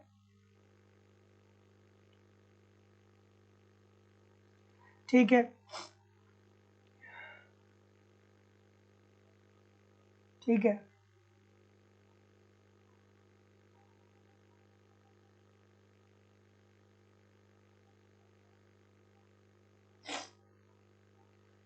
कि आय उपभोग वक्र का प्रयोग किया जाता है। अब अगर जो आपने आय उपभोग वक्र को ठीक तरीके से पढ़ा होगा तो जानते होंगे, नहीं पढ़ा होगा तो नहीं जानते होंगे, इजी सी बात है। क्या उत्तर आ रहा है? ऑप्शन नंबर, ठीक है। और कोई? सॉरी।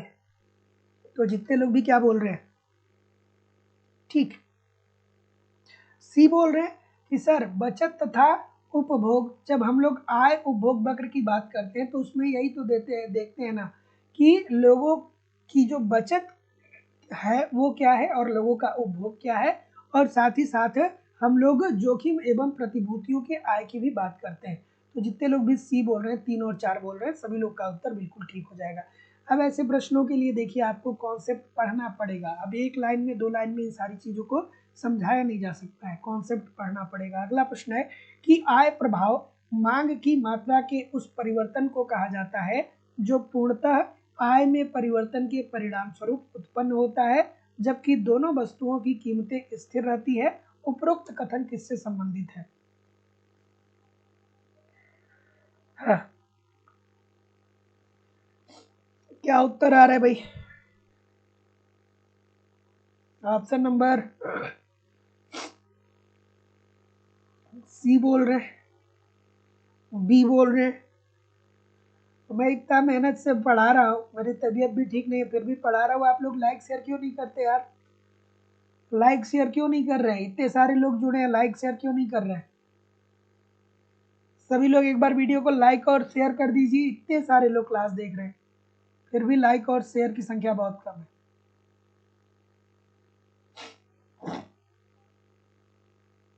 ठीक, ऑप्शन नंबर, तो जितने लोग भी हिग्स की बात कर रहे हैं सभी लोग का उत्तर बिल्कुल ठीक है। ये हिग्स का ही स्टेटमेंट है कि आय प्रभाव मांग की मात्रा के उस परिवर्तन को कहा जाता है जो पूर्णतः आय में परिवर्तन के परिणाम स्वरूप उत्पन्न होता है, जबकि दोनों वस्तुओं की कीमतें स्थिर रहती है। अरे भाई, आय प्रभाव के अंतर्गत हम लोग क्या पढ़ते हैं? यही तो पढ़ते हैं ना कि दो बातें पढ़ते हैं कि अगर जब आपकी आय में वृद्धि होती है तो आय में वृद्धि होने के साथ साथ आप अपने वस्तुओं की मांग को बढ़ाते हैं, और दूसरी कंडीशन में पढ़ते हैं कि जब आपकी आय में कमी आती है तो आप वस्तुओं की मांग को कम कर देते हैं। यही तो बात पढ़ते हैं, यही बात ये बता रहे हैं, बस स्टेटमेंट के रूप में बता रहे हैं। तो जितने लोग भी ऑप्शन नंबर बी बोल रहे हैं ठीक बोल रहे हैं। अगला, स्लस्ट की प्रमेय हमें बताता है, स्लस्ट की प्रमेय हमें क्या बताता है? ठीक है,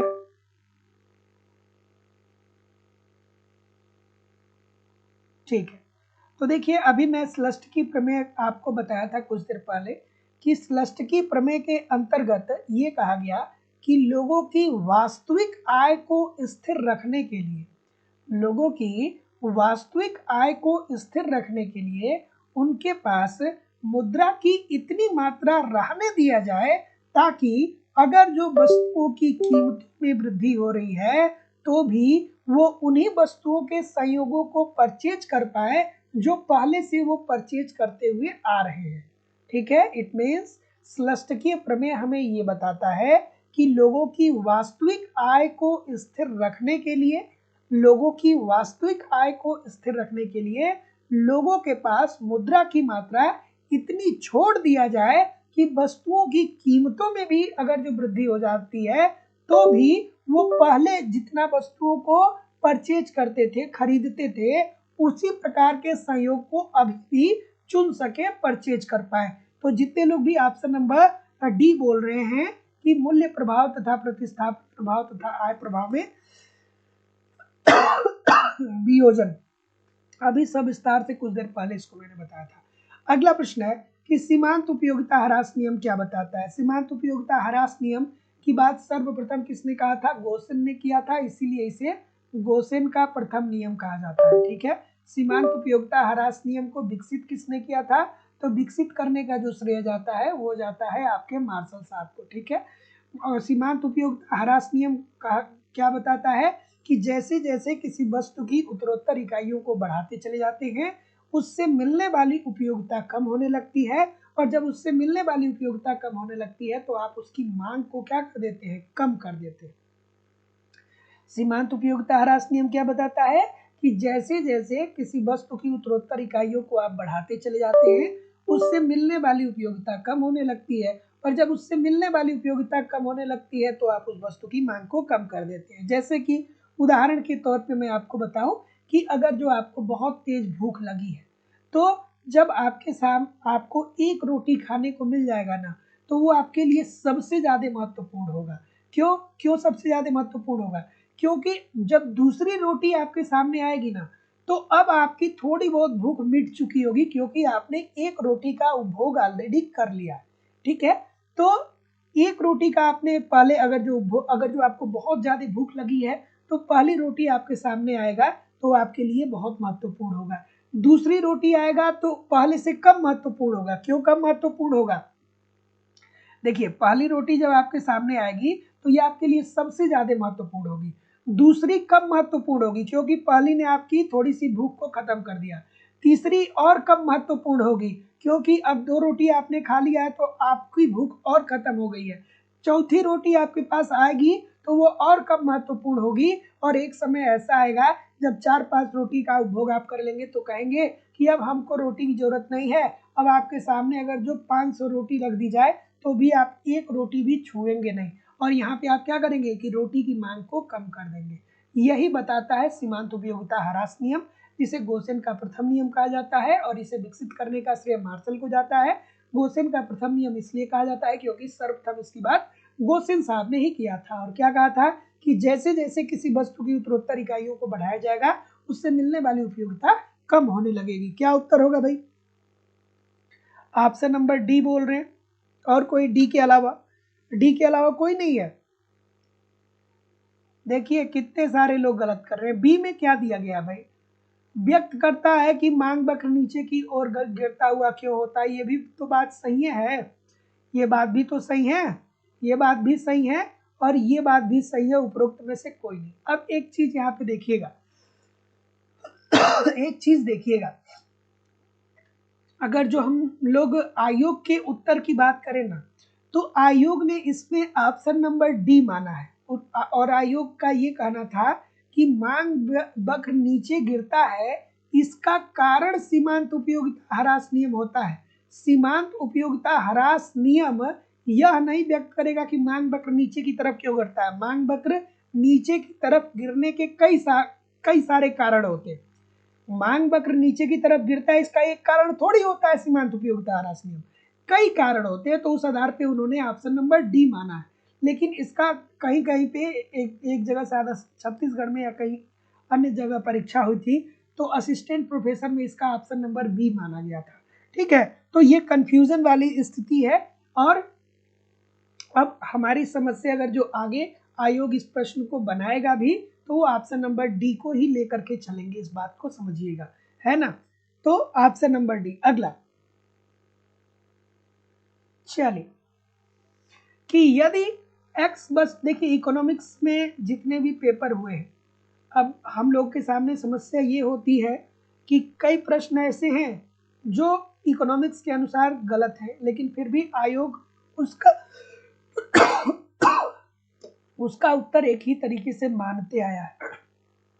ठीक है, जैसे बहुत सारे ऐसे प्रश्न हैं, तो थोड़ा सा इस बात को समझिएगा। ठीक है,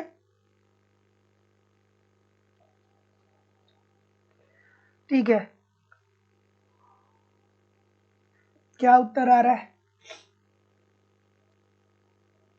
अब यहाँ पे फिर वही कंडीशन आपको याद आनी चाहिए। कौन सी कंडीशन? कौन सी कंडीशन आपको याद आनी चाहिए?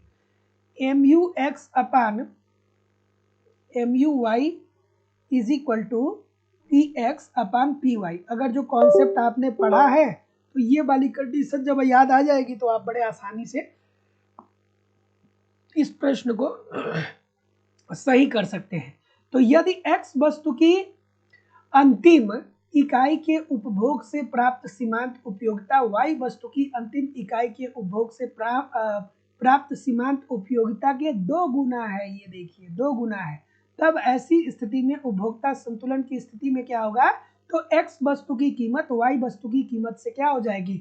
2 गुनी हो जाएगी। क्योंकि देखिए y वस्तु की अंतिम इकाई के उपभोग से प्राप्त सीमांत उपयोगिता क्या हो रही है? 2 गुनी हो रही है। तो जितने लोग भी ए बोल रहे हैं बिल्कुल ठीक बोल रहे हैं। इसी प्रकार के प्रश्नों के लिए दोस्तों आपको कॉन्सेप्ट पढ़ना पड़ेगा। जरूर आप कॉन्सेप्ट पढ़िए। और लाइव स्टडी इलाहाबाद के मोबाइल एप्लीकेशन पे इकोनॉमिक्स के अलग अलग बैच चलाए जा रहे हैं। सभी बैचेस में आपको आपके सिलेबस के अनुसार कंप्लीट कॉन्सेप्ट पढ़ाए जा रहे हैं, अर्थात थियरी की क्लास होती है, लाइव क्लास होती है। लाइव क्लास में आप नहीं जुड़ते हैं तो बाद में रिकॉर्डेड क्लास आपको मिल जाता है। कंप्लीट इकोनॉमिक्स का नोट्स भी मैं दे रहा हूँ, टेस्ट सीरीज भी प्रोवाइड करा रहा हूँ, प्रीवियस ईयर का क्वेश्चन पेपर और करंट सारी चीज़ें दी जा रही हैं। आप इसे ठीक तरीके से एप्लीकेशन पे फॉलो करिए, यूट्यूब पे प्रैक्टिस करते रहिए। मैं निश्चित तौर पे कह सकता हूँ कि कहीं भी इधर उधर से आपको कुछ कलेक्ट करने की जरूरत नहीं होगी, सब कुछ आपको यहाँ से मिल जाएगा। बशर्ते मेरी सारी 200 क्लास मैं एप्लीकेशन पे देता हूँ और कम से कम 100 क्लास यूट्यूब पे आप करिए। अगर जो 300 क्लास कर लेते हैं तो आप कोई भी इकोनॉमिक्स का पेपर उठा करके देख लीजिएगा, आप निश्चित तौर पे उसमें इतना कर देंगे कि आपको सिलेक्शन मिल जाए। बशर्ते अपना धैर्य बना करके रखिएगा। क्या उत्तर आ रहा है भाई? तो कुल उपयोगिता अधिकतम होगी जब सीमांत उपयोगिता क्या होगी? शून्य होगी। अभी तो मैंने बताया कि देखिए भैया, जैसे जैसे किसी वस्तु की उत्तरोत्तर इकाइयों को बढ़ाते चले जाते हैं, सीमांत उपयोगिता कम होने लगती है। और जहां पर आपकी उपयोगिता अधिकतम होती है वहां पे सीमांत उपयोगिता शून्य हो जाती है। जैसे कि मैंने आपको बताया कि आपको भूख लगी है तो पहली रोटी आपके लिए बहुत महत्वपूर्ण है, लेकिन जब 4-5 रोटी का उपभोग कर लेंगे तो चाहे आपके सामने किसी भी प्रकार की रोटी आ जाए, कितनी भी रोटी आ जाए, आप नहीं खाएंगे। क्यों? क्योंकि आपकी भूख मिट चुकी है, अर्थात आपकी उपयोगिता अधिकतम हो चुकी है और इस बिंदु पे आपकी सीमांत उपयोगिता शून्य हो चुकी है। अगला, सीमांत उपयोगिता के विचार को विकसित किया। अब दो प्रश्न यहां से पूछा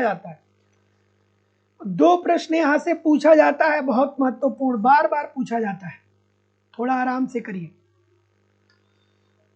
ठीक है। और जो लोग भी कोर्स परचेज करना चाहते हैं वो नीचे डिस्क्रिप्शन बॉक्स में जाकर के एप्लीकेशन को डाउनलोड करके वहां से डायरेक्ट परचेज कर सकते हैं, या किसी भी इंक्वायरी के लिए जो नीचे नंबर आ रहा है इस पर कॉल या व्हाट्सएप मैसेज कर सकते हैं। या अगर जो आपको केवल इकोनॉमिक्स का नोट्स चाहिए तो आपको कंप्लीट इकोनॉमिक्स का नोट्स दिया जा रहा है। एक बार उस नोट्स को आप परचेज कर लेंगे तो फिर दोबारा आपको इधर उधर से किसी भी प्रकार की नोट्स की जरूरत नहीं पड़ेगी। अगर जो आपको लगता है कि आपको इकोनॉमिक्स के नोट्स का डेमो चाहिए तो आप मुझे इस नंबर पे कॉल या व्हाट्सएप मैसेज कर दीजिएगा, तो मैं आपको किस तरीके का नोट्स वो प्रोवाइड करा दूंगा, आप देख लीजिएगा, ठीक है। बशर्ते मैं आपको बस इतना कह सकता हूँ कि आप एक बार नोट्स परचेज कर लेंगे तो आपको इकोनॉमिक्स के सारे यूनिट मिलेंगे, समय समय पे उसमें अपडेट भी आएगा, करंट भी होगी, मतलब कुछ भी आपको इधर उधर से नोट्स देखने की जरूरत नहीं होगी। यूनिट वाइज नोट्स होंगे, सारे अलग अलग यूनिट के नोट्स होंगे, आपको मिल जाएंगे।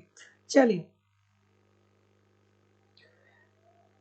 हाँ, सीमांत उपयोगिता के विचार को किसने विकसित किया था? तो जैसा कि मैं देख पा रहा हूं कि क्या बोल रहे हैं सर, डी बोल रहे हैं, मार्शल की बात बोल रहे हैं, ठीक है। प्रश्न पूछा जाता है कि सीमांत उपयोगिता का विचार सर्वप्रथम किसने दिया था? तो सर्वप्रथम किसने दिया था? तो सर्वप्रथम जेवेंस ने दिया था, जेवेंस ने। और विकसित किसने किया था? तो जो विकसित करने का कार्य किया था वो थे हमारे मार्शल साहब, ठीक है, मार्शल साहब। सो ऑप्शन नंबर, जितने लोग भी डी बोल रहे हैं ठीक बोल रहे हैं। अगला, ठीक है, अगला खूबसूरत सा प्रश्न है कि मान ले कि एक वस्तु का उत्पादन ऐसा उद्योग करता है जिसमें ह्रासमान लागत नियम लागू हो रहा है। मतलब अभी जो उद्योग है वो संतुलन की स्थिति में विद्यमान नहीं है, क्योंकि संतुलन की स्थिति में रहेगा तो वो दूसरी कंडीशन में रहेगा, अर्थात वहां पे स्थिर लागत नियम क्रियाशील होगा। लेकिन ये ह्रासमान लागत नियम है, ये तीसरी कंडीशन है, ये तीसरी कंडीशन है, ठीक है। अन्य बातों के समान रहते हुए वस्तु पर बिक्री कर का प्रभाव पड़ेगा कि, ठीक है। अब तीन कंडीशन होता है। पहली कंडीशन में क्या होता है? पहली कंडीशन में ये होता है कि यहाँ पे जो फर्म होता है ये स्थिर लागतों को वहन कर लेता है, लेकिन अनुभवहीन होने के कारण ये शुरू में अपने उत्पादन के सभी साधनों से मैक्सिमम उत्पादन नहीं करता, लेकिन धीरे धीरे जब इससे अनुभव बढ़ता चला जाता है तो इसकी औसत लागत कम होने लगती है, ठीक है। तो वृद्धिमान लागत होता है पहला। दूसरे में क्या होता है कि अब यहाँ पे जो इसके उत्पादन के साधन है इससे ये मैक्सिमम उत्पादन कर लेता है और यहाँ पे स्थिर अवस्था में पहुंच जाता है, अर्थात साम्य की स्थिति में पहुंच जाता है। उसके बाद तीसरी कंडीशन में क्या होता है कि वो फिर कुछ नहीं मानता है और फिर वो अपने निवेश को बढ़ाता है, तो उत्पादन का स्तर बहुत ज्यादा नहीं बढ़ पाता है, लेकिन उसकी उत्पादन लागत बहुत ज्यादा बढ़ जाती है, इस वजह से उसके लाभ में कमी आने लगती है। तीसरी कंडीशन होता है। तो जितने लोग भी ऑप्शन नंबर क्या बोल रहे हैं, क्या बोल रहे हैं? ये बोल रहे हैं ना कि उपभोक्ता की कीमत में वृद्धि उस कर की मात्रा से अधिक हो जाएगी। बिल्कुल बात 100% ठीक है, क्योंकि वो ह्रासमान लागत नियम की बात कर रहा है। वृद्धिमान लागत नियम क्या होता है, स्थिर लागत नियम क्या होता है, ह्रासमान लागत नियम क्या होता है, अब ये कैसे पढ़ेंगे आप अगर जो नई कॉन्सेप्ट आपको पता है तो। अगला, कि तटस्थता वक्र मूल बिंदु की ओर उन्नतोत्तर होता है। क्यों उन्नतोत्तर होता है भैया? तटस्थता वक्र मूल बिंदु की ओर उन्नतोत्तर, ठीक है। क्या उत्तर आ रहा है? ठीक है, क्या उत्तर आ रहा है? तो तटस्थता वक्र मूल बिंदु की ओर उन्नतोत्तर क्यों होता है? बच्चों वाली बात है भाई, दो वस्तुओं के संयोगों को प्रकट करता है, और अगर जो एक वस्तु की मात्रा को आपको बढ़ानी है तो दूसरी वस्तु की मात्रा को आपको क्या करनी पड़ती है, कम करनी पड़ती है। इजी सी बात है, बच्चों वाली बात है। तो वह वस्तु जिसका परिणाम उपभोक्ता के पास बढ़ रहा है वो क्या होता है, वो कम महत्वपूर्ण होता चला जाता है। अगला, उपभोक्ता संतुलन में कब होता है। आप भी तो उपभोक्ता है, आप संतुलन में कब होंगे बताइए। उपभोक्ता मतलब कोई और थोड़ी, आप भी हैं, हम भी हैं, जो भी जिंदगी को जी रहा है वो सब उपभोक्ता है, क्योंकि किसी न किसी वस्तु का आप उपभोग कर रहे हैं ना सर। ठीक है, तो उपभोक्ता संतुलन की स्थिति में कब होगा, तो उपभोक्ता संतुलन की स्थिति में तब होगा जब उसके पास जो आय है उस आय को वो इस प्रकार से खर्च करे कि वो अपनी अधिकतम उपयोगिताओं को प्राप्त कर पाए, तभी हम कहेंगे कि उपभोक्ता संतुलन में है। अगर जो 5,000 रुपये आपके पास है, ठीक है, और आपके पास घर में कुछ खाने के लिए नहीं है, तो आप संतुलन में कब होंगे, तो आप 5,000 रुपये में जाएंगे, चावल खरीदेंगे, आटा खरीदेंगे, तेल खरीदेंगे, सब्जी खरीदेंगे, नमक खरीदेंगे, तब ना आप संतुलन में आएंगे। बाकी आप 5,000 रुपये लेकर के रेस्टोरेंट चले जाएंगे, 5,000 रुपये लेकर के आप मूवी देखने चले जाएंगे, आप पास महीने भर की इनकम आपकी 5,000 रुपये है, तो एक शाम को किसी रेस्टोरेंट में जाकर के 5,000 रुपये का खाना खा लेंगे, तो आप संतुलन में होंगे क्या, नहीं होंगे। फिर तो आप दिवालिया हो जाएंगे, है ना। तो उपभोक्ता संतुलन में तभी होता है जब उसके पास जो आय है उस आय को वो इस प्रकार से खर्च करे कि उसकी उपयोगिता अधिकतम हो और उससे मैक्सिमम सेटिस्फेक्शन मिले, मैक्सिमम संतुष्टि मिले, तभी आप कहेंगे कि उपभोक्ता संतुलन की अवस्था में। और आज के सेशन को एक दो बार जरूर देखिएगा। आप इकोनॉमिक्स का कोई भी कहीं का भी पेपर उठा करके देख लीजिएगा, केवल आज के सेशन से डायरेक्टली इनडायरेक्टली 10 से 20 प्रश्न हर पेपर में पूछे जाएंगे, पूछे गए होंगे, क्योंकि आज का जो सेशन है वो इस तरीके का ही सेशन है कि ये मैक्सिमम चीज़ों को क्या कर रहा है, समाहित कर रहा है अपने अंदर, जहाँ से बार बार प्रश्न पूछे जाते हैं। तो इस बात को भी समझिएगा, एक दो बार जरूर क्लास को देखिएगा। कौन थैंक यू बोल रहे हैं भाई, क्लास चल रही है तो थैंक यू क्यों बोल रहे हैं, क्लास करिए पूरा। उदासीन बक्र एक दूसरे को नहीं काटते हैं, फिर वही बात हो गई, उदासीन बक्र क्या करते हैं, एक दूसरे को नहीं काटते हैं। क्यों नहीं काटते हैं, क्योंकि प्रत्येक बक्र भिन्न भिन्न व्यक्तियों भिन्न भिन्न व्यक्ति ने प्रत्येक बक्र संतुष्टि के भिन्न भिन्न स्तरों के द्योतक होते हैं। Option number B. अगला, कि गॉसेन का प्रथम नियम, अभी बार बार तो इसी को मैं बता रहा था, अब इसको बताने की क्या जरूरत है, बार बार बता रहा था, सीमांत उपयोगिता ह्रास। अगला, उस अर्थशास्त्री का नाम बताइए जिसने कीमत निर्धारण में समय के महत्व की विवेचना की। किसने कहा कि जब किसी वस्तु की कीमत का निर्धारण होगा तो उसमें समय भी महत्वपूर्ण होगा, और ये बात तो सही है। आप देखते हैं ना, जो ये फ्लिपकार्ट का, चाहे अमेजन पे, चाहे बड़े बड़े मॉल में जो सेल लगता है, वो क्यों लगता है, आप इकोनॉमिक्स के छात्र हैं, आपको जानना चाहिए क्यों लगता है। क्योंकि मान लीजिए कि ये पेन है, ये मान लीजिए ये पेन है, इस पेन को फ्लिपकार्ट पे डाला गया और ये एक साल पेन फ्लिपकार्ट पे बिका ही, तो अब जिस कंपनी ने इस पेन को बनाने में पैसा लगाया है, वो कंपनी ये सोचेगी कि जो हमारी उत्पादन लागत है वही निकल आती, तो फिर हम अगले साल के लिए दूसरी चीज़ों का उत्पादन कर देते। तो इसीलिए सेल लगाया जाता है और वस्तुओं की कीमत कम कर दी जाती है, और वो वस्तुएं धड़ल्ले से मार्केट में बिक जाती है। सभी लोग धड़ल्ले से उसको क्या कर देते हैं, खरीद लेते हैं, और लोग कहते हैं कि आज तो फ्लिपकार्ट पे सेल लगा था तो हम खरीदे। कई सारे बच्चे तो ऐसे हैं जो रात रात भर जगे ही रहते हैं कि फ्लिपकार्ट और अमेजन पे सेल लगा है, लेकिन कोई बहुत सस्ता नहीं होता है। जितना आप समय उस पर किल करते हैं उसकी अपेक्षा में उतना आउटपुट आपको नहीं मिलता है। अगला, कि अधिकतम बिक्री सिद्धांत के प्रतिपादक रहे हैं।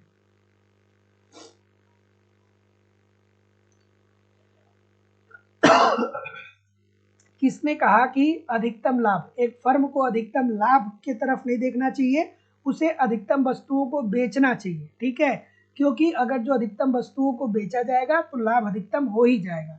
तो अधिकतम बिक्री सिद्धांत बॉमोल साहब के द्वारा दिया गया था, और इन्होंने ये कहा था कि देखिए भैया, वस्तुओं को आप ज्यादा बेचने का प्रयास करिए, आप ज्यादा लाभ कमाने का प्रयास न करिए। जब आप अधिकतम वस्तुओं को बेचेंगे तो आपके लाभ ऑलरेडी अधिकतम हो जाएंगे। अगला, जिन वस्तुओं का बाजार में कोई मूल्य नहीं होता है वे कहलाते हैं। जैसे जैसे हवा है, तो हवा का बाजार में कोई मूल्य है क्या? नहीं है।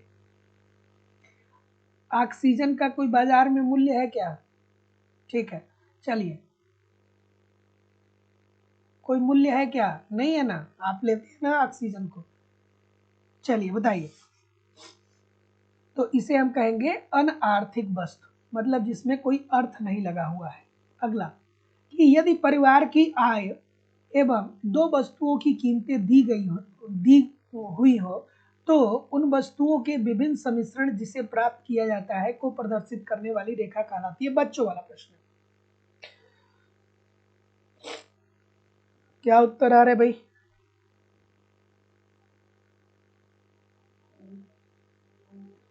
Option number B. ठीक है, तो देखिए दोस्तों, अगर जो आय की बात करें, ठीक है, आय की बात करें और वस्तुओं की मांगी गई मात्रा की बात करें तो ये कहा जाएगा कि ये बजट रेखा की बात कर रहा है, ये बजट रेखा की बात कर रहा है। ठीक है, तो जितने लोग भी बी बोल रहे हैं बिल्कुल ठीक बोल रहे हैं कि एक परिवार है, उनकी उनकी जो भी आय है वो दो वस्तुओं की कीमत दी गई है और उन वस्तुओं के सम्मिश्रण प्राप्त करने के लिए जो वो क्या कर रहे हैं कि जो आय अदा कर रहे हैं उसको प्रदर्शित करने वाले बजट को हम लोग क्या बोलते हैं? बजट रेखा बोलते हैं, जिसे हम लोग बोलेंगे बजट रेखा।